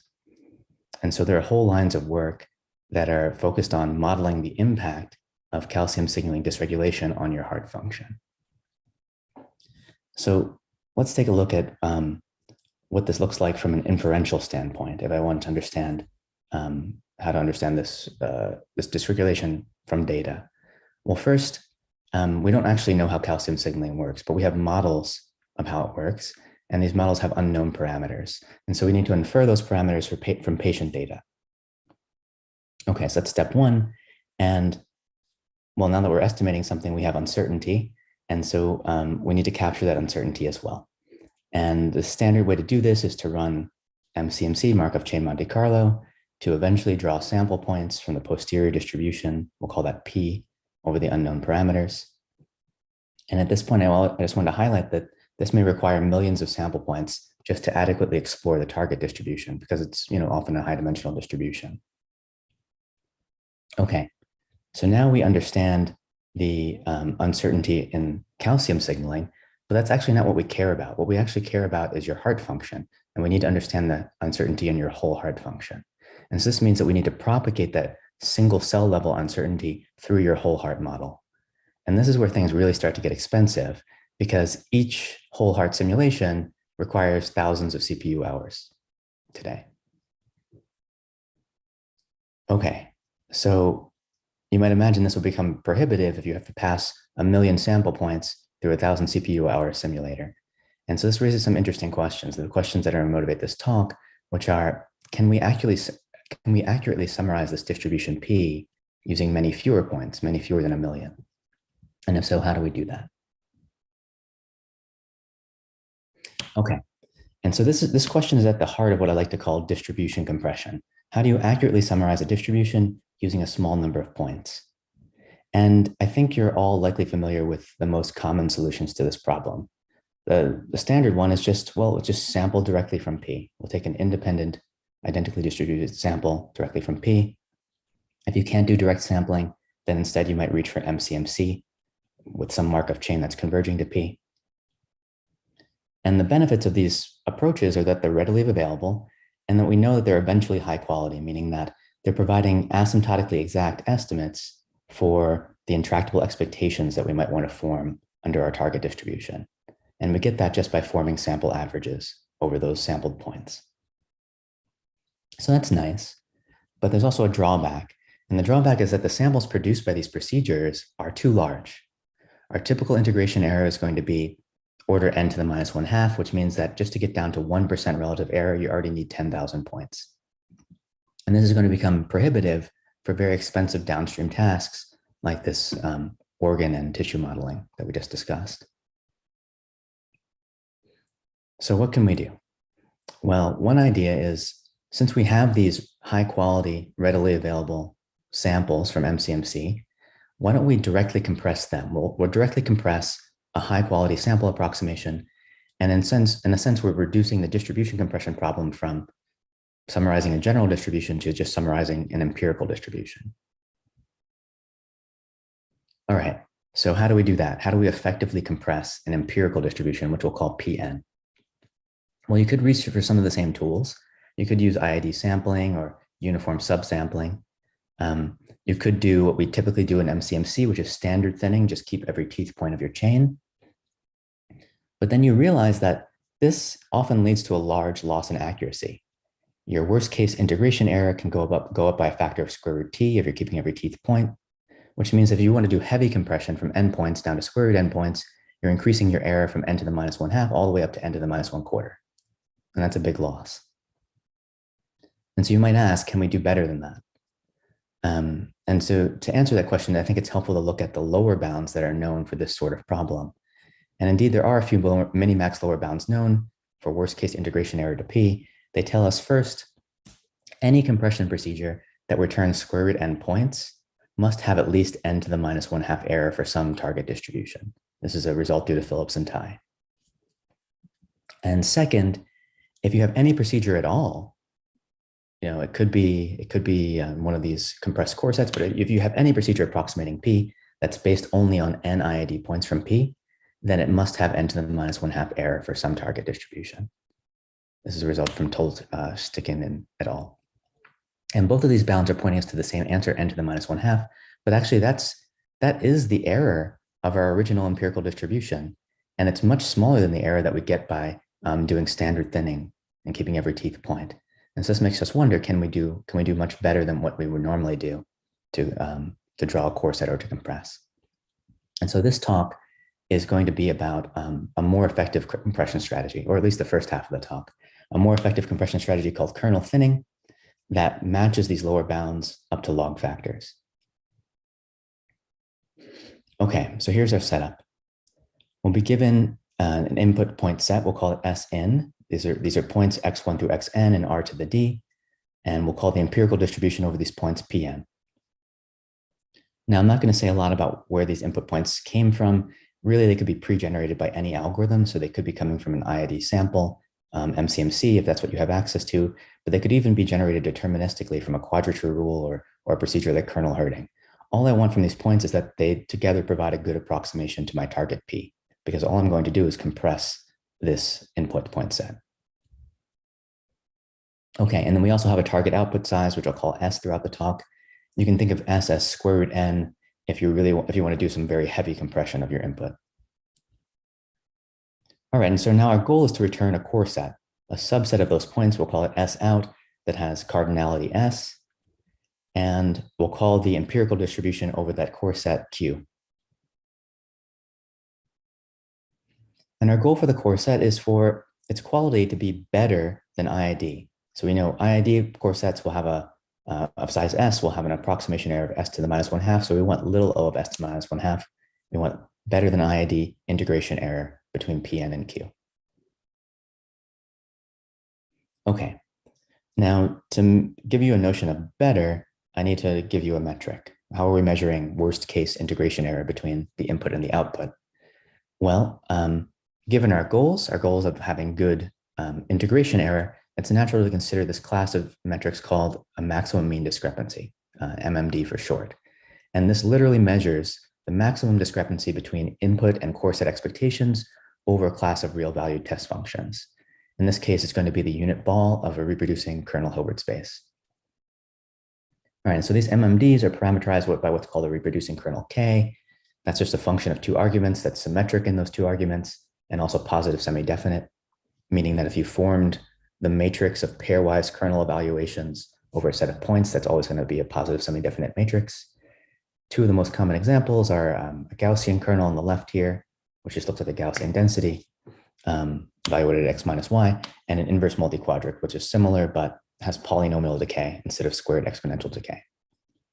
Okay, so if you pick your kernel in the right way, if you use, for instance, this Gaussian kernel or this IMQ kernel called IMQ for short, then your MMD actually metrizes convergence and distribution.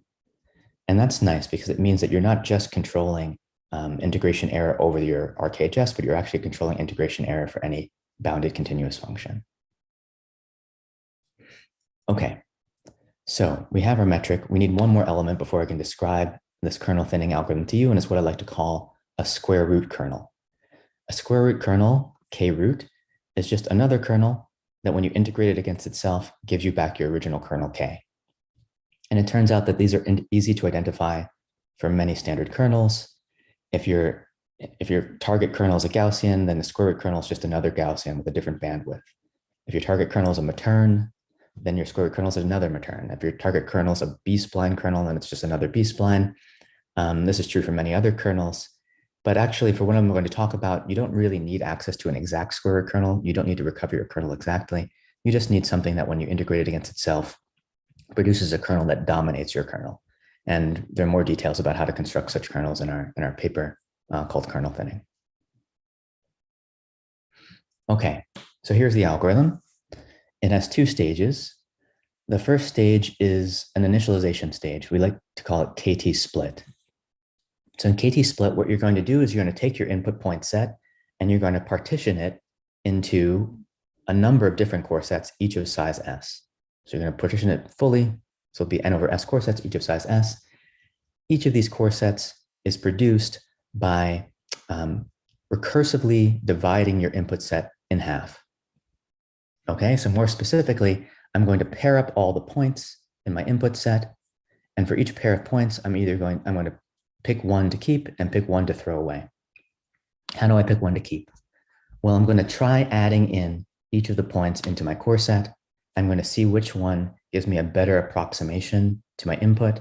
And now I'm going to flip a coin. And that coin is going to be biased toward the better point. Okay, so it's introducing a certain form of non-uniform randomness. It turns out that this non-uniform randomness is enough to ensure that your integration error is small for every function in your square root kernel Hilbert space. And one of the main results of our work is that this in turn ensures that your MMD, your maximum mean discrepancy, is going to be within log factors of the optimal, of the minimax optimal rate, even though the MMD of an IID sample would be much larger. Okay, so that's step one. Step two is a refinement step. We call it KT swap. We have all these candidate core sets. You're going to pick the best one. You're going to pick the one that's closest to your input in terms of MMD. And then you're going to iteratively refine it. And you're going to do this by replacing each point in your core set in turn with the best alternative point in your input. All right, so altogether, the complexity of kernel thinning is dominated by having to form n-squared kernel evaluations. But it turns out you can reduce that cost to near linear time instead by using a meta algorithm that we developed called Compress++. This is an algorithm for speeding up any thinning algorithm without having to sacrifice its approximation quality. And similarly, the space requirements of the algorithm natively are the minimum of ND, which is your data set size, or n squared if you decide to form a kernel matrix, but you can reduce that to square root ND using Compress++. Okay, so that's a quick summary of the algorithm. Let's just take a look at how it behaves in practice. First, I'm showing you a target distribution, which is just a standard mixture of Gaussians. And on the top, I'm giving you examples of IID samples of different size, 8 points, 16 points, 32 points. And on the bottom, I'm giving you examples of kernel thinning core sets of the same size, 8, 16, and 32. And roughly what you can see is that even for very small sample sizes, kernel thinning is providing better stratification across the components of the mixture. So here you see that via random sampling, I miss some mixture components just by chance, and other ones are oversampled by chance, whereas the first 8 KT points place 1 point in each mixture component.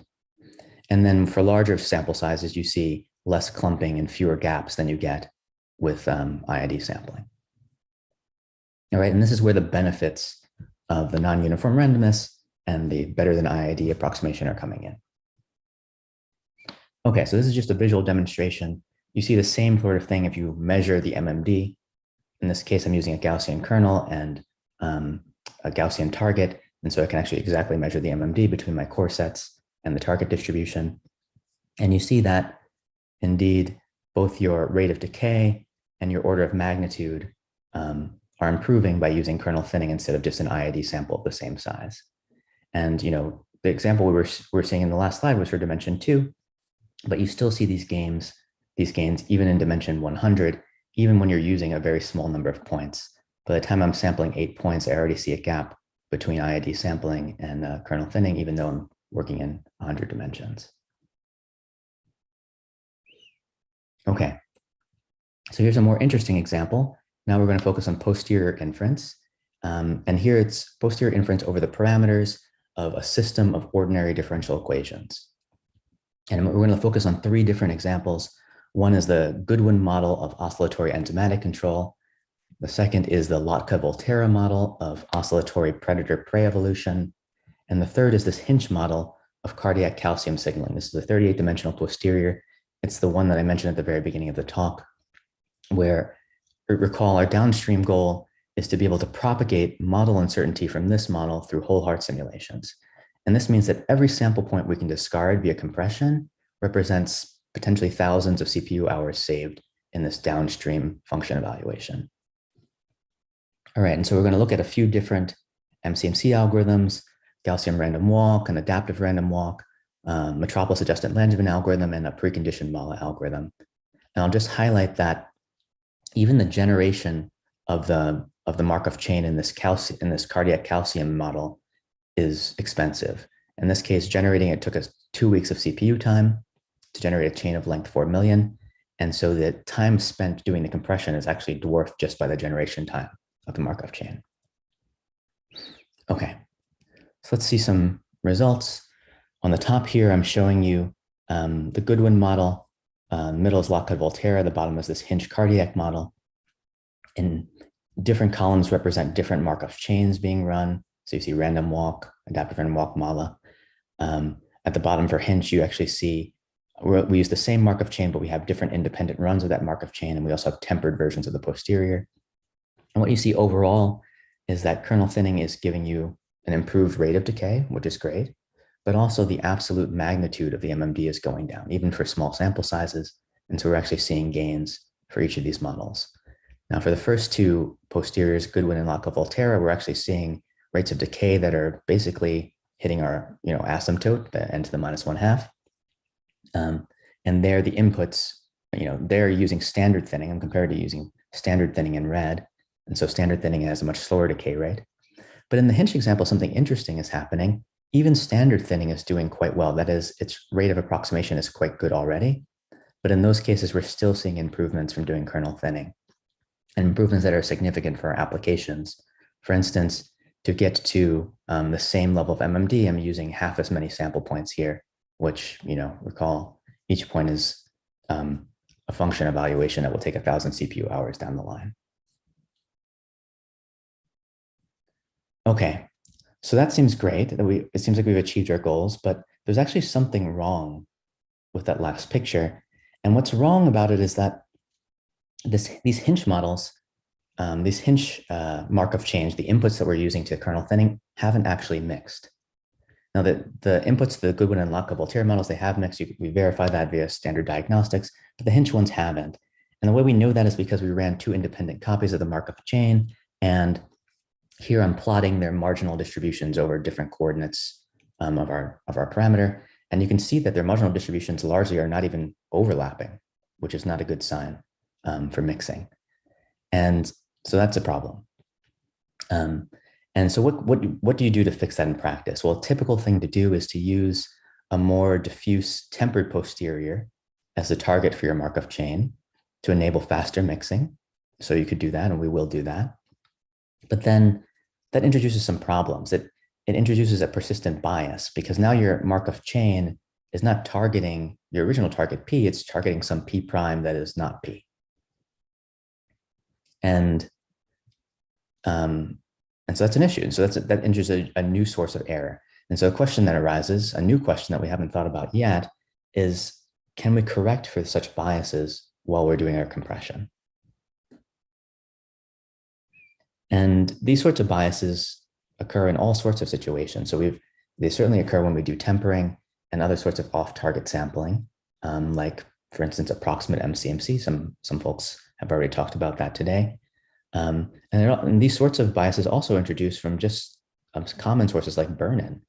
If you're not starting your Markov chain from the bulk of the posterior distribution, then you often spend a good amount of time just trying to find your way to the bulk of the distribution, and you end up with points that don't really represent anything about the distribution.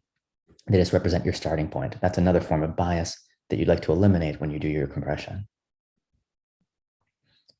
Now, if you want to get rid of these biases, the problem is that you can't just look at the sample output, because, well, there's no way to distinguish between points that are, valid and points that are, points that correspond to P, that reflect P well, and points that are, just burn-in points, for instance.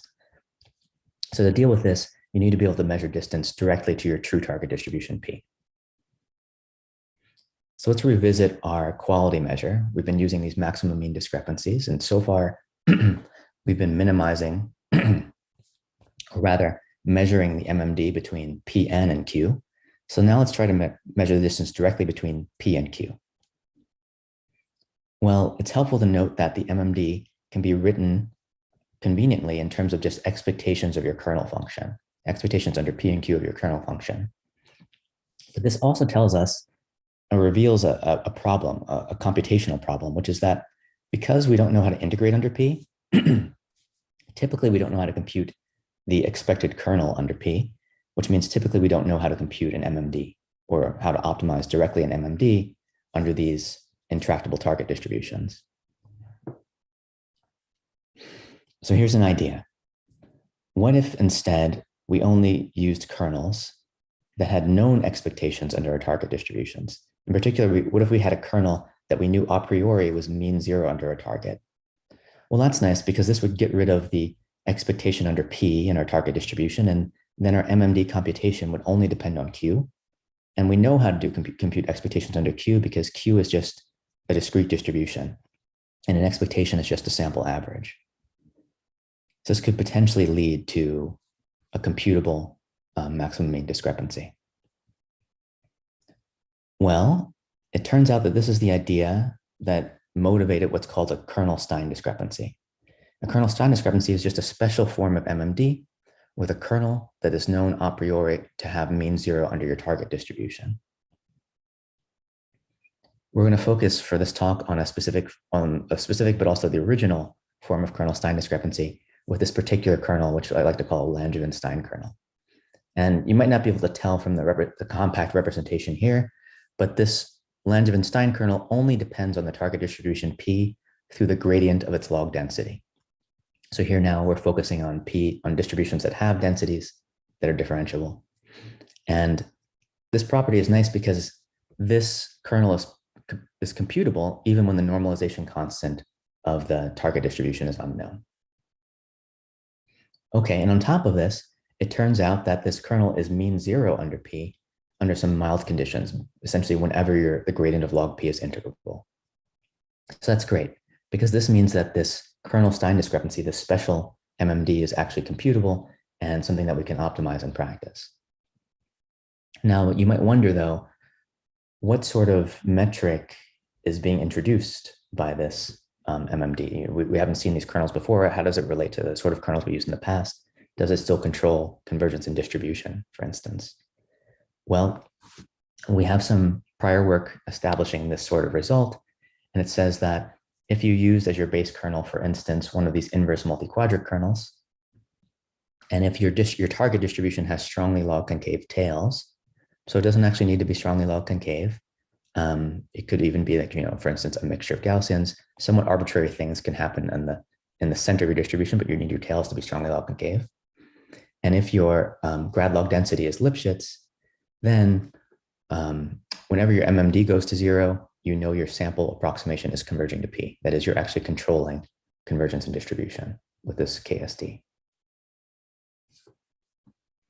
Okay, so what are we going to do with this KSD? Well, we're going to do something called what we like to call Stein thinning, which is just greedily minimizing the KSD using points from an input set, your input set from a Markov chain, say.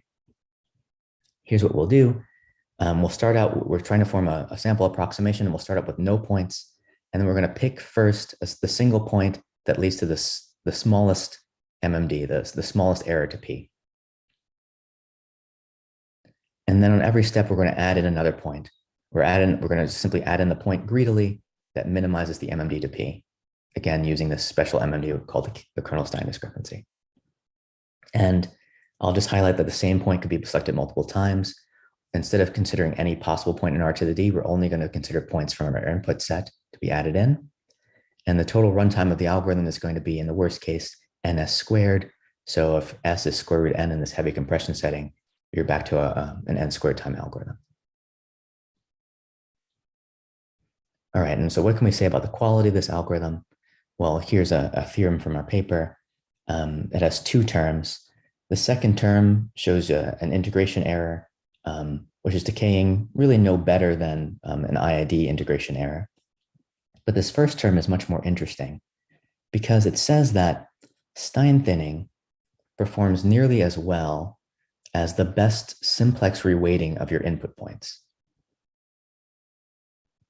So in particular, that means it will perform nearly as well as your original Markov chain with burn-in removed, because you can always assign a weight of 0 to all of your burn-in points, the points in the tail here, and assign equal weight to the other points, and that's a valid simplex reweighting of your input points. So, you can perform nearly as well as not having any burn-in.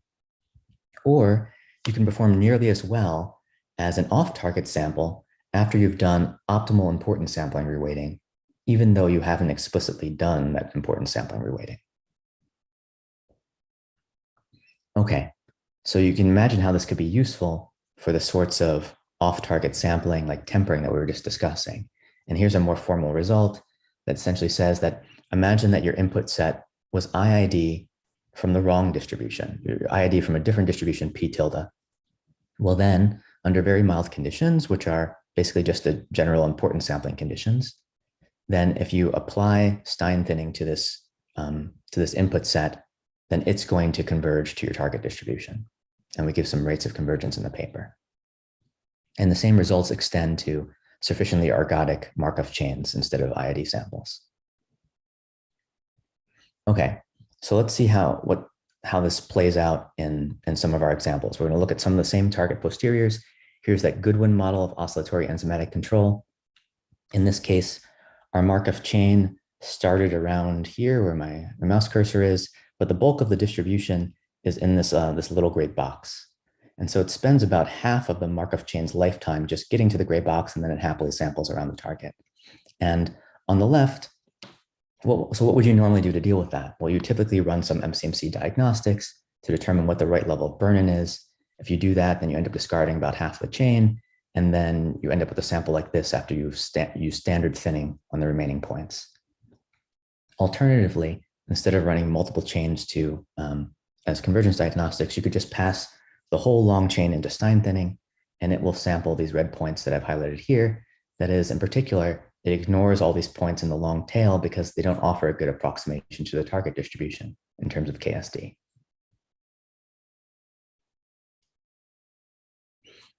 Now, so that was burn-in removal. But let's go back to our original motivating example of dealing with tempering. Remember that in this Hinch model, we had poor mixing. And so we decided to replace what I've done here is I replaced the Markov chains that are targeting the true posterior with Markov chains targeting a tempered posterior. But that tempered posterior is the wrong distribution. And so I'd like to do compression of that tempered output while also correcting for the biases due to tempering. And I'm comparing what you get out of Stein thinning to a couple of other approaches. And so this first approach in black just uses your untempered distribution and compresses it. It uses your untempered Markov chain and compresses it using a procedure called support points, which is a standard procedure for doing compression. And what you see is that you get a pretty bad approximation to your target simply because, well, your Markov chain wasn't mixing well. Alternatively, you could take the output from your tempered Markov chains and just try to compress that directly, again, using support points. And here, again, you're seeing a bad approximation, in this case, due to the tempering bias. It's actually even worse. Your approximation is even worse because there's so much bias due to tempering. But if you instead pass your tempered chains into Stein thinning, which does bias correction while it does compression, you get increasingly good approximations to your target, which is what we're looking for. Okay, so let me just summarize what I've told you. I've introduced these two new tools for summarizing a probability distribution more effectively than IID sampling or standard MCMC thinning. The first was kernel thinning that compresses an endpoint summary into a square root endpoint summary with better than IID approximation error. The second was Stein thinning that reduces biases due to off-target sampling or tempering or burn-in while doing its compression.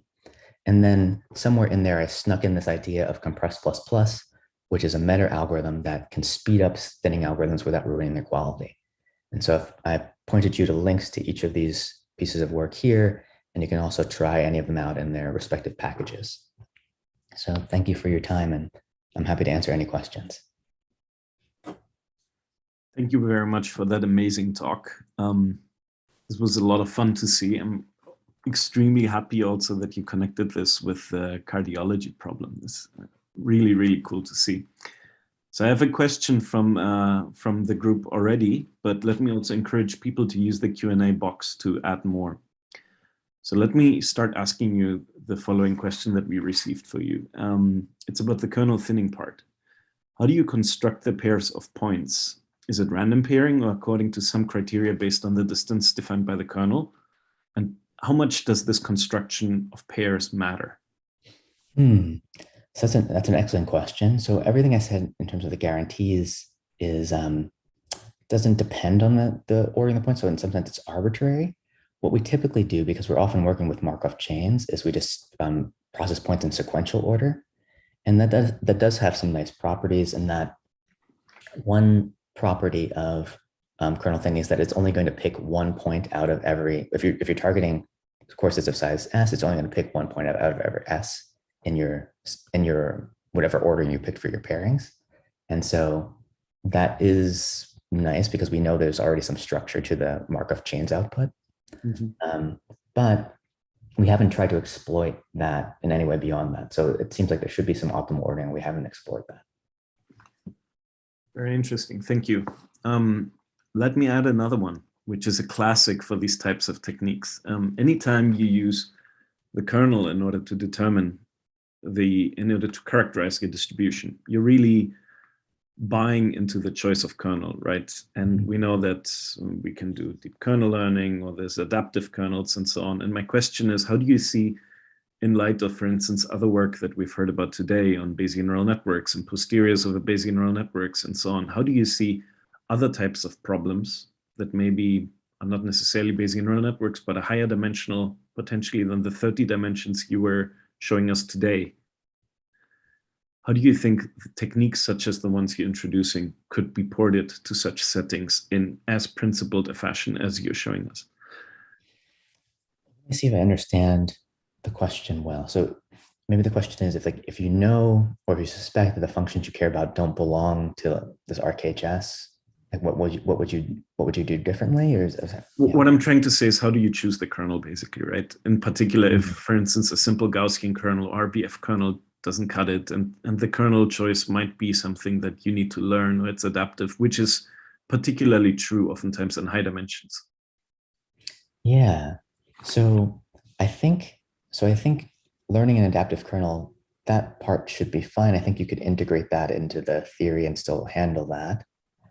But And if you have a way of doing that learning, then that's great. And in some sense that already answers your question, like how do you pick the kernel? More generally, if someone just walks in with a problem and says like, oh, well, what's the right kernel for my integration for like, cardiac modeling? I don't have a good answer to that. We haven't tried to answer that question yet. I think that's a very important question.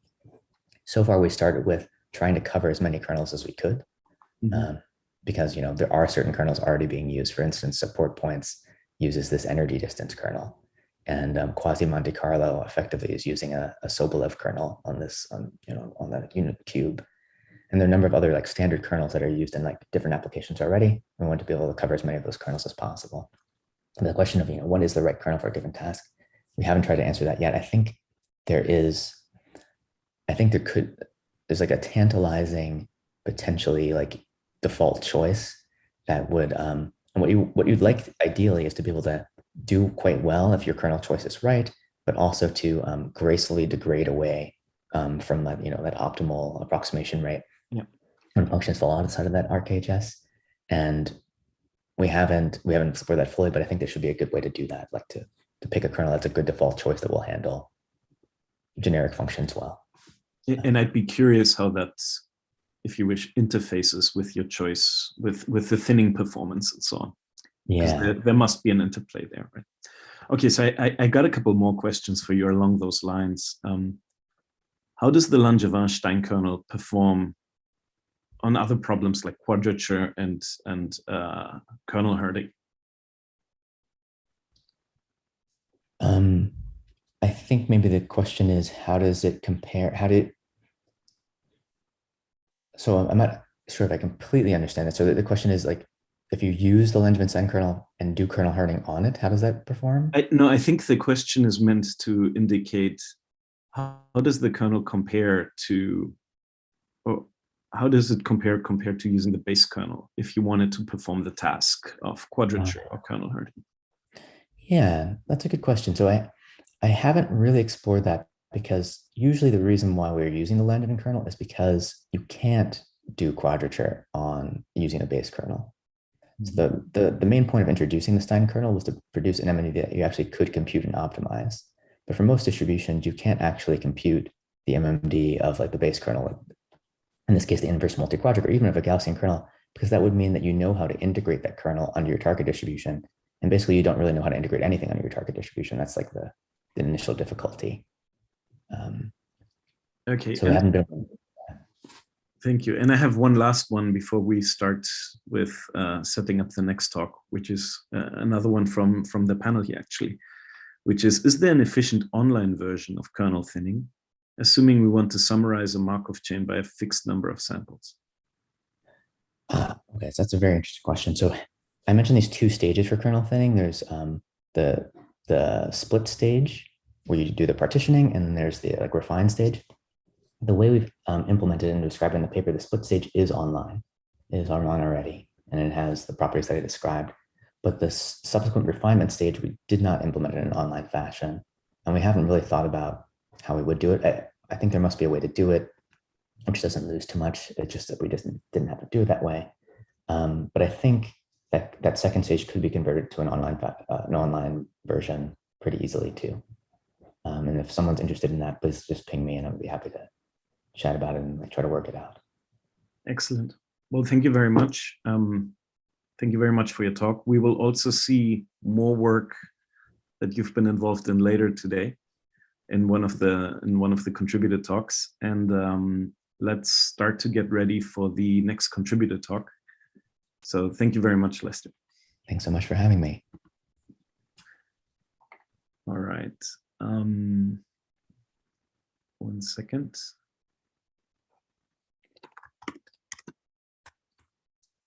I will be setting up the next talk now for a second, and we will do a quick screen test.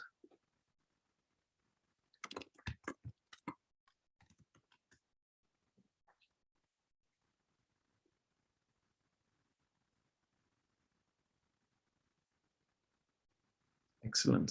Can you try to make this a full screen? Is that working? Yep. Can you do play just so we see if the full screen works nicely? Great.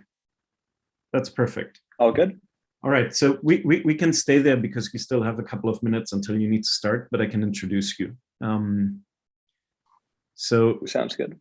the next contributor talk, or the first contributor talk we will have, is by Javier, who's a student at the University of Cambridge. And this is following the thread of Bayesian neural networks that we've seen earlier. And it's joint work with a merry band of people that we can see here. And we look forward to that as well. And since the schedule gives you a start at 45, I think we could give it a couple of minutes to let people do a bio break, and then we can get started. Sounds good. Thanks.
All right, how about we get started? So it's a pleasure to introduce Javier, who is our first contributor talk of this session.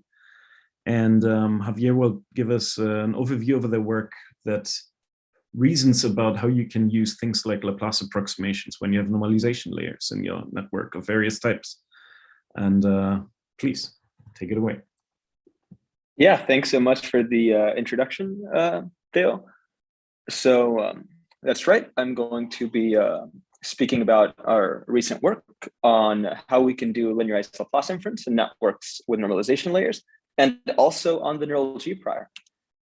And before I get started with the content, I want to thank my collaborators, James Allingham, David Yance, Eric Daxberger, Eric Nelsnick, and my supervisor, Miguel Hernández Lobato.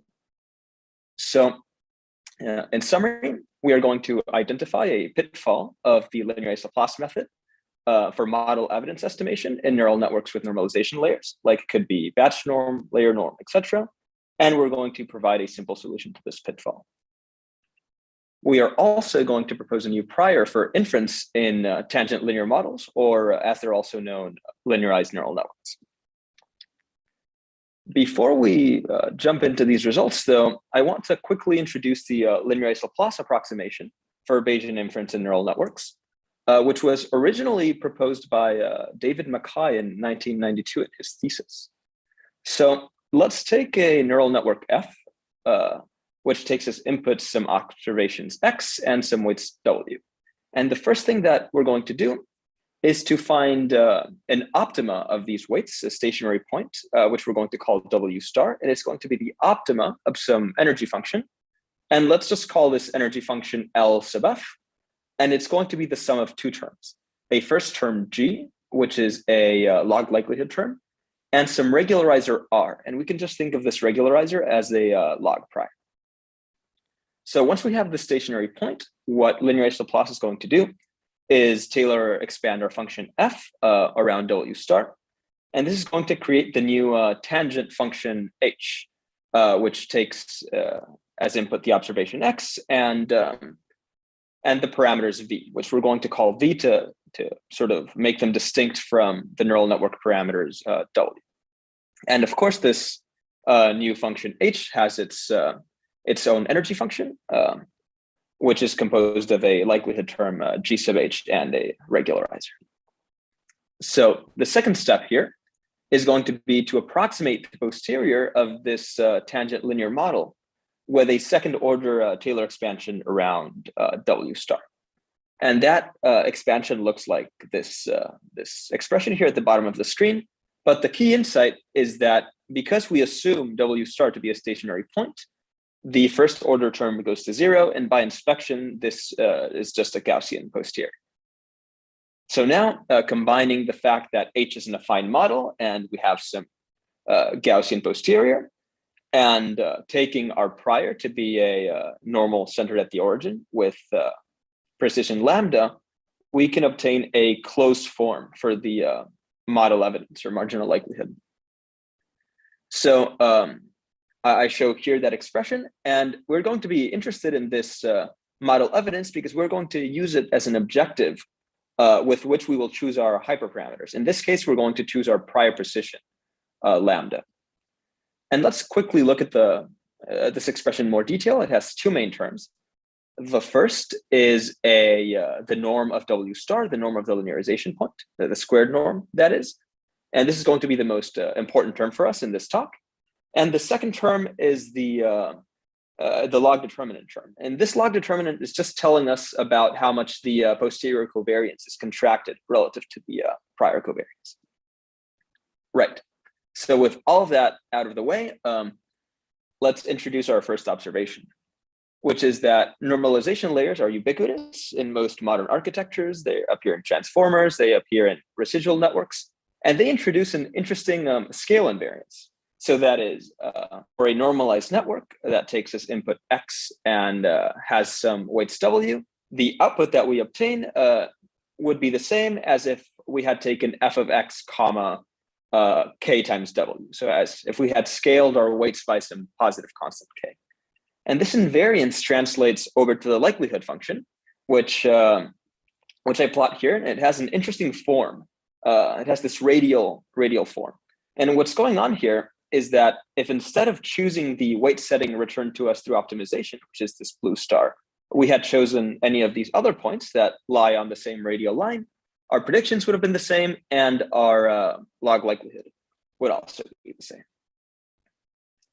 The issue starts to appear when we realize that this scale invariance is not present in our prior. So we can just consider a normal prior centered at the origin.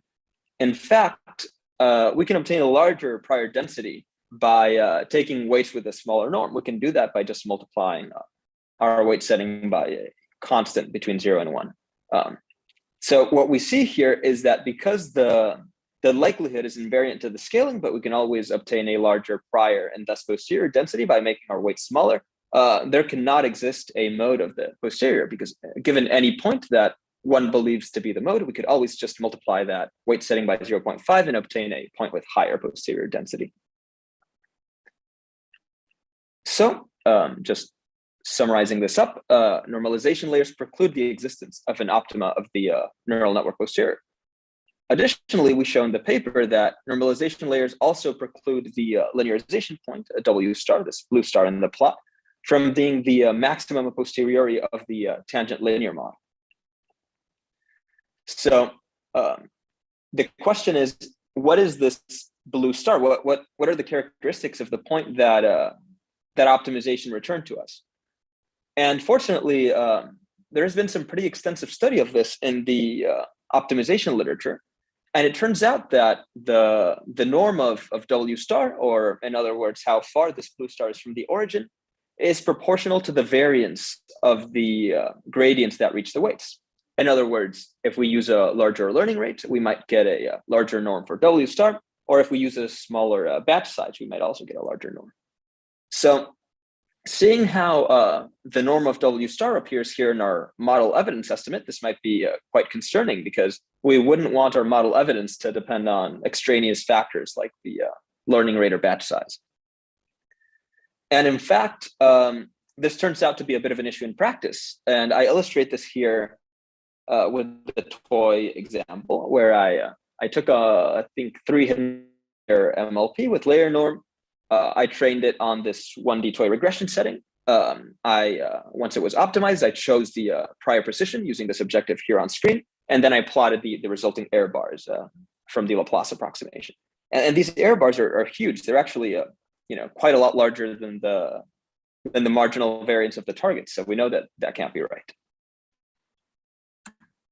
So fortunately for us, for any W star returned by optimization, for any linearization point, there exists a tangent linear model with a well-defined posterior mode. And we're going to refer to this, this mode of the linear model posterior by V star. And we just illustrate it here with this contour plot with the green star. So first, we see that the green star is quite distinct from the blue star. We see that it's at the mode of the posterior.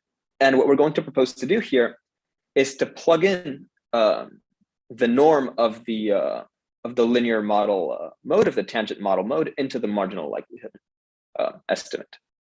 So you might get some intuition for this by considering that what linearized Laplace does for uncertainty estimation is substitute the error bars of the neural network model with the error bars of the tangent linear model.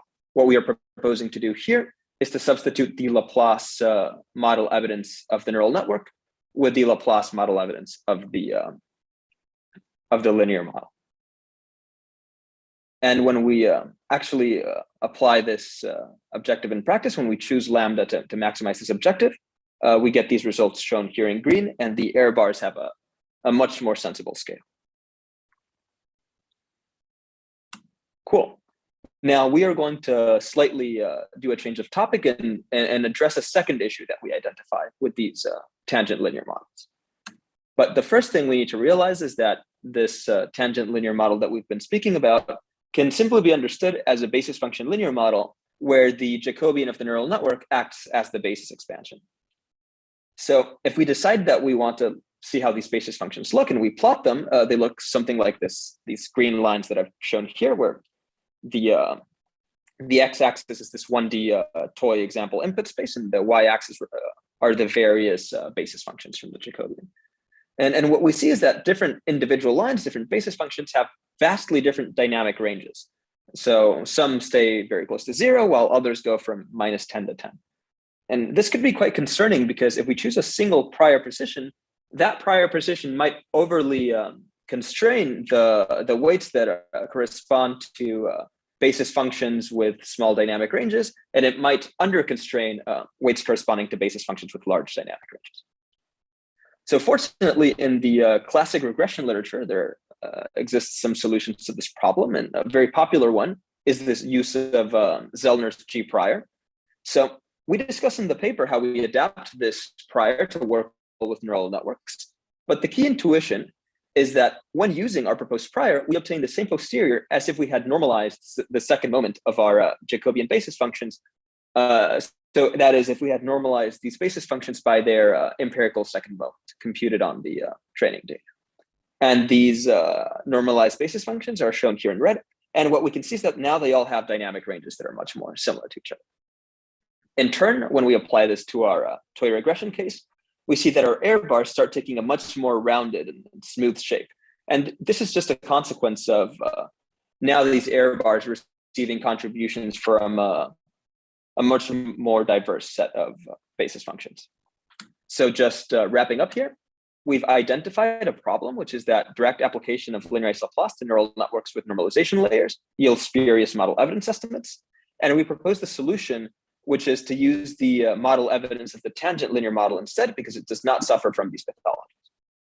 A quick note is that some recently introduced normalization-free methods still providing layer outputs by the empirical standard deviation of the weights, and this mechanism still introduces scale invariance. So we expect to see the same pathologies described in this talk when using those methods. The second problem that we identify is that different elements of the Jacobian basis expansion have very different scales, and this makes a single choice of regularizer ineffective. And the solution that we propose is to extend the scale invariant G prior to the neural network set. If you want to see some more experimental results, I encourage you to look at the paper. We have some more experiments there. And otherwise, I'd like to thank everybody for their time watching the talk, and I look forward to answering your questions in the Q&A. Thank you very much, Javier. This is extremely interesting. In particular, I really enjoy the fact that you guys are looking at real architectures that have these normalization layers and what specific problems come out of that. And let's get started with a couple of questions I have on that. First, a provocative one. You are reasoning here about, if you wish, Laplace approximation, assuming the very standard classical types of priors we think about in Bayesian deep learning, right? But there's been a, if you wish, a space of ideas about input-dependent priors and different ideas in that space. How do you think these ideas about trying to fix the scale that might have to adjust to normalization layers might be interacting with the idea of a choice of prior that might be conditional on something? This is an excellent question. So I think I can give two-part answer, perhaps. If we decide that we are going to use this Laplace approximation, as you well know, taking the quadratic expansion of the posterior is going to sort of Gaussianize our prior. So if we choose this inference method, I don't think that we can quite get away from the Gaussian form of the prior. However, of course, you then say, but we might still want to have some empirical choice of prior, a prior that depends on our observations. And in part, that's what we are doing here. When we do this hyperparameter choice with the marginal likelihood, we are choosing an empirical prior. Essentially, we're doing an empirical Bayesian procedure. And when we choose the G prior, even more so, because we are choosing the scale of the different dimensions of this prior based on our observations. So I think that, although I can't right now imagine how the procedures that I discussed would interact with maybe more sophisticated choices of prior, I don't think that philosophically there's any incompatibility between a more empirical prior and these sort of methods. I hope this answers your question. It's a very interesting perspective, thank you. Another one that's in this provocative, since you started reasoning about normalization layers, what about a very popular one that's very different to the ones you've been talking about here, which is spectral normalization, which is not depending on input, but it also might be interfacing severely with how we understand priors. Have you guys at all touched on that in your thinking? And again, I understand this has nothing to do with the scale problem in, for instance, batch normalization you see here.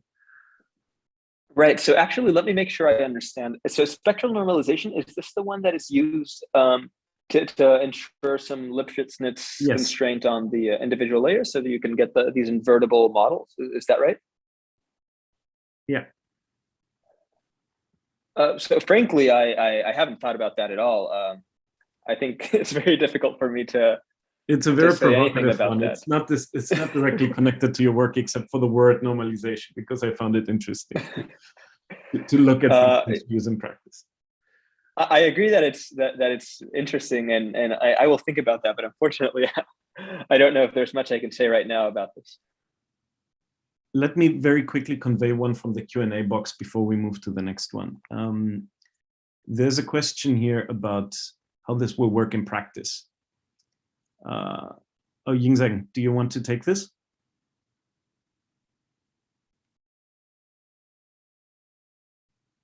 Oh, okay.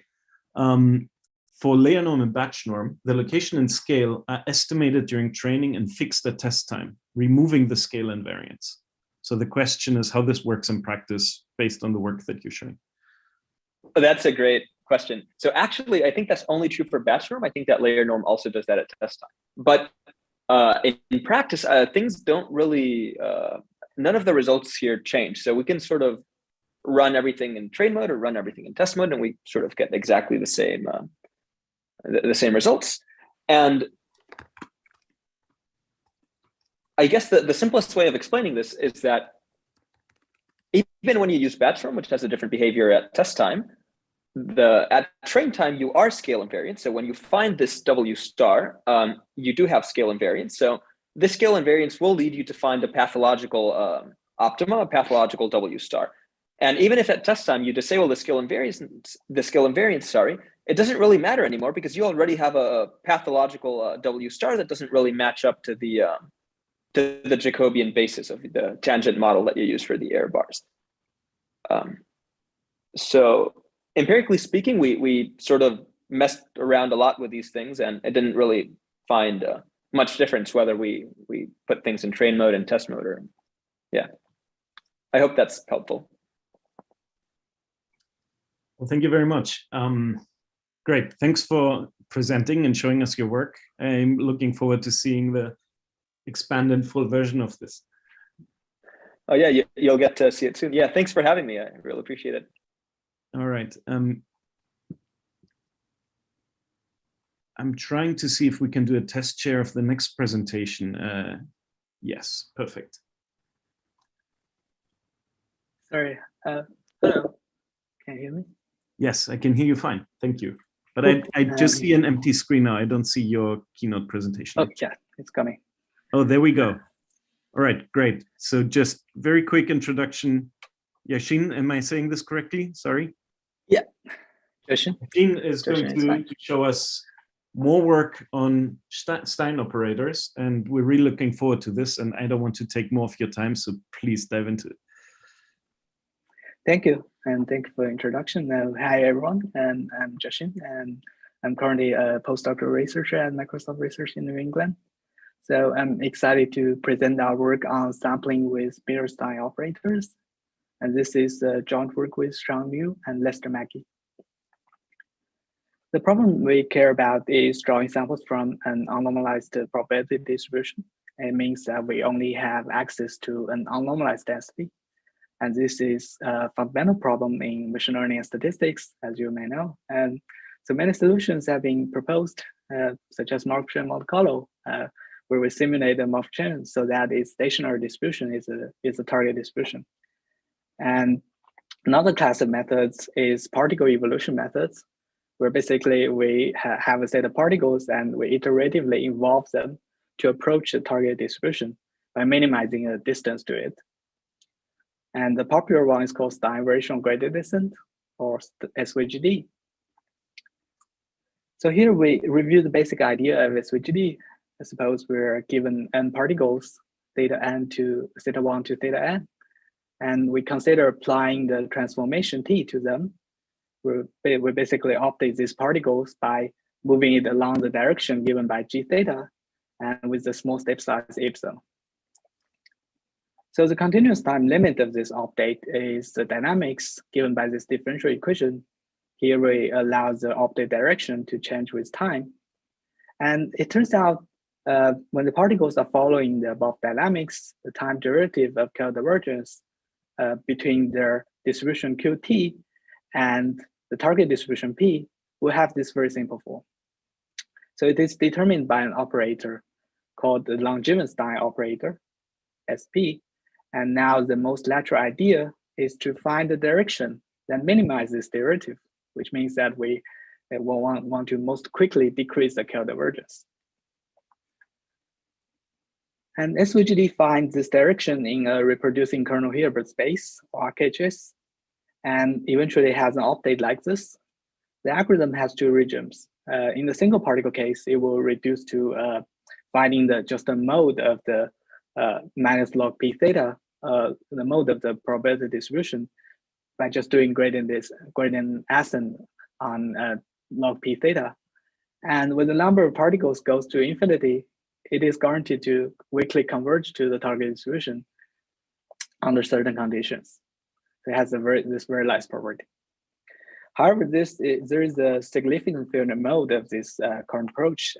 That is, break down when the target distribution has a constraint support.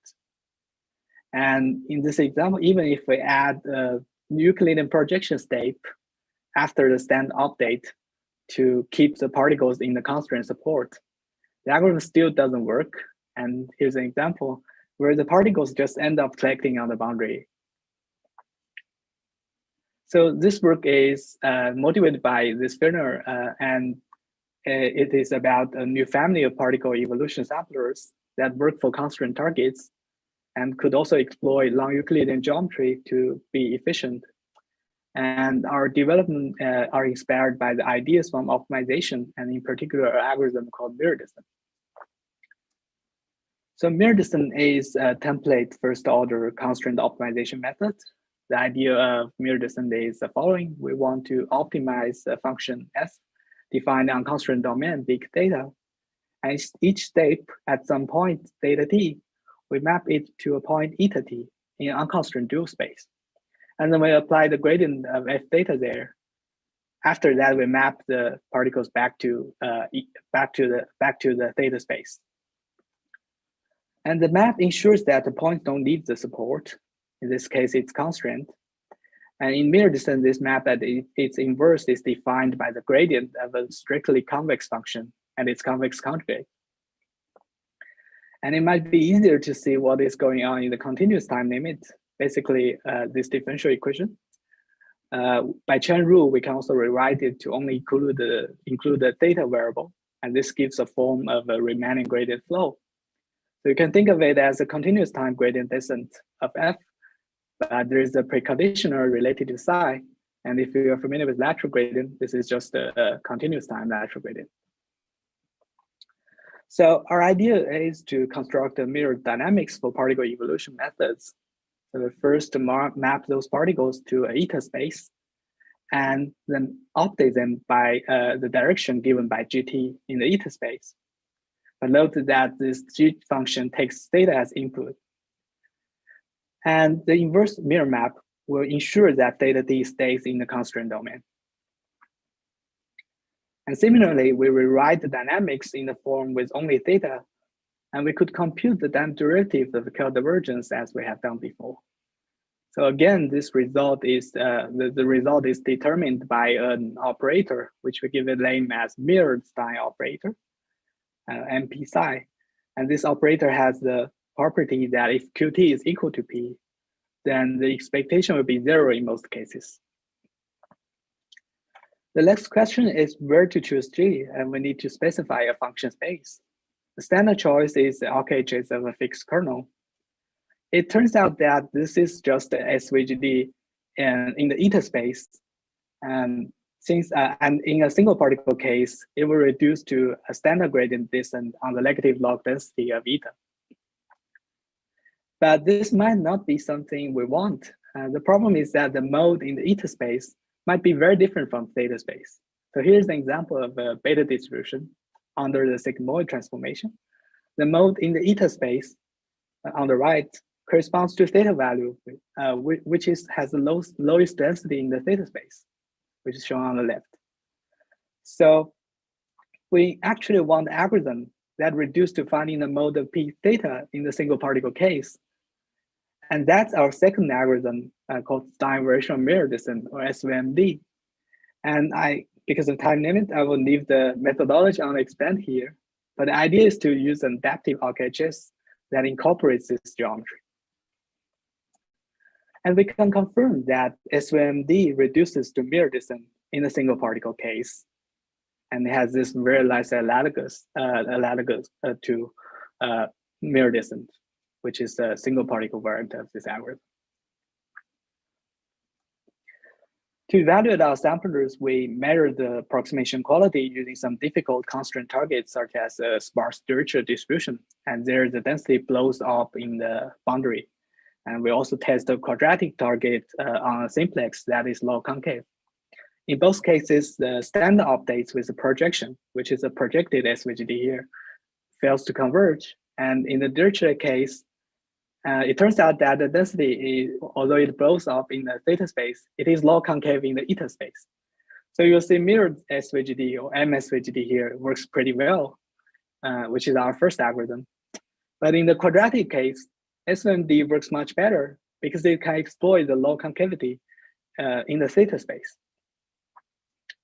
We also apply our algorithms to the constraint sampling problems that arise in post-selection inference. And this is an emerging topic in frequency statistics. There is a task is forming value confidence intervals for model parameters after some data-driven model selection, which is common in machine learning. The problem is difficult because in order to get value confidence intervals, we need to condition the inference on the selection event.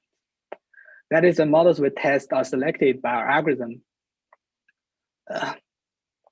And this creates selective distributions that have constraint support, but they are low concave. And we'll need to sample from these distributions to form the confidence intervals. Here is an illustration of post-selection inference on a linear regression model to predict HIV drug resistance. We basically have a large number of features for this regression. And these features are indicators of mutations. And we want to select 11, in this example, select 11 mutations using lasso. And the scientists want to find those mutations that are most statistically significantly associated with the drug resistance. If you just compute standard least square confidence intervals, as shown as unadjusted intervals here, then because it is invalid, it does not consider the selection. Then you can declare the last mutation as significant when there is actually insufficient support if you condition on the selection event. So in this example, our samplers produce valid intervals similar to a long M-Simpson chain, which is standard method here. We can visualize the selective distribution in a 2D example. And as I showed in the beginning, the projected SVMD fails, and now our algorithm, both two algorithms are doing pretty well. And the downstream, because the downstream task here is to form valid confidence intervals, we examine the coverage of them under standard simulation settings. On the left figure, we fix the coverage, the nominal coverage to 0.9 and vary the number of samples used. On the right, we fix the number of samples to 5,000 and vary the nominal coverage. And we could see that for this task, SVMD consistently produces better calibrated coverage than both the long M-Simpson chain and MSVHD. And especially when the sample size is small.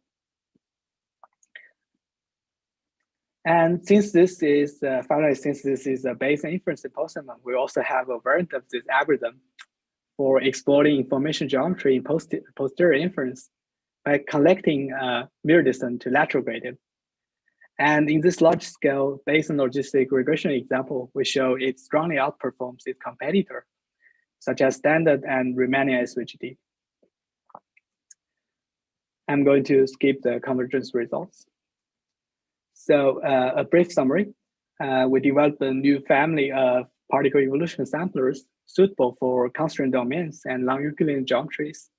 And one of our algorithms is a multi-particle generalization, a mirror distance to the sampling case. And there are a number of feature work. First, the complexity is cubic in the SVMD case, and we need kernel approximation in order to scale to large samples. And I will also be happy to learn your insights on potential application of this generalization mirror distance. Okay, that concludes the talk, and thank you very much. I'm happy to take questions. Thank you very much, Yashin. That was awesome. Very interesting talk. Thank you. People, please add questions to the Q&A box. And while you do so, I will start with a couple that we have already for you. The first one is one that touches upon the idea that here you're trying to deal with the constraint domains by doing mirror descent, right? And the question is effectively, why or how is this strategy different, and how is it better, is the hopeful answer here, to transforming the random variables to an unconstrained domain, which is commonly done in some other cases, right? So why would you recommend we do this projection? Yeah, and one of the biggest reason is actually illustrated by one of this example I showed in the talk. So basically, after you do the transformation, the behavior of the density is very different in different space. So especially when you have a low concave distribution in the primal space, after you do the transformation, the typical transformation that people does to an unconstant space, it might not be a low concave anymore. And so in that case, for example, if you want to run Longitudinal dynamics, then you know that there might be some difficulties. It might take some longer time for it to converge. And it is not always the case. Actually, it is not always the case that doing mirror descent is better than doing gradient descent in the transform space. In fact, in the first example, we showed the example of sparse terrestrial distributions, where the density is actually very ill-behaved in the theta space, in the primal space. So the density blows up in the boundary. And in that case, you might not want to run something that reduced to finding the mode in the theta space, because that will drive your particles to the boundary. But if you transform it into the eta space, then it's actually low concave there. So the standard SVG will perform very well there. And so it's like a complete, the algorithm, the two algorithms like complementary to each other, and they are more applicable to different cases. And it depends on the distribution you have and the transformation you use. Do you think you can predict when one will be more suitable than the other? I think it mostly depends on the properties of the distribution. So if you, in this, I mean, as inspired by this experiment, we can say that if you have, for example, low concave distribution in theta space, then I might suggest you to use SMD. If you have a yield-behave density in the theta space, then I might suggest you to use MSVGD in the eta space. Okay, thank you very much. Heuristic. So I have another one for you here, and this is an interesting one as well. So the repulsive force term of SVGD is not strong enough in high dimensions, and often in such cases the particles are not diverse enough because the entropy term doesn't force them to be diverse enough. Do your two algorithms have the same problems? So first, this is a great question. And I think it's a more general question for all this family of particle evolution methods based on kernels. And I would say the algorithm here definitely would have suffered from the same problem because it also depends on kernels and when you apply it to higher dimensions. But we actually don't see any of these behaviors here for these experiments we have tried. And at least it's less than 100 dimensions, and it works very well for this post-selection inference example, and also the logistic regression example we have. I think to scale to larger dimensions, and I think it's a more general questions for kernel methods. So the problem is that whether we can actually figure out which kernels works best for this sample space we have, like how can I exploit the structure there, and a promising direction would be, I would say, to learn a kernel from these examples you have the examples you have in this high-dimensional space, and try to learn the structure there so that these kernels can better adapt to them. And an example is this sort of the neurotangent kernel, where it definitely has much better scalability to higher dimensions, as it kind of considers the compositional structure of data by mimicking a neural network architecture. So I think any developments along that direction would benefit our method. And does that answer your question? I think that's an excellent answer to the question. Yes, thank you very much. Thank you. Okay, do we have any more questions? My list is gone with this, and if I don't see anything else, I would like to thank the speaker very much. Yingzhen, thank you very much for sharing your work. And maybe if you could stop sharing, I could then show people the next parts of the program. Or wait a second. Yingzhen, do you want to quickly pull up the slide? In any case, the next part of the program is going to be, thank you, the GatherTown poster session. So at 7:30, the poster session is starting. And something that I want to point out to you guys is that the poster IDs can be found on the webpage. So go to the AABI webpage, you can find the poster IDs, and please join us after 7:30 for the poster session. We will leave this link up here on the video until 7:45 in order to make sure that, that you can find this and retrieve this. And we look forward to lively discussions around the posters. Thank you very much for joining us on this first day. Thank you to all the speakers and all the contributor talks. This has been a lot of fun, and I look forward to the poster session. Yeah, that's it from us. Thank you very much.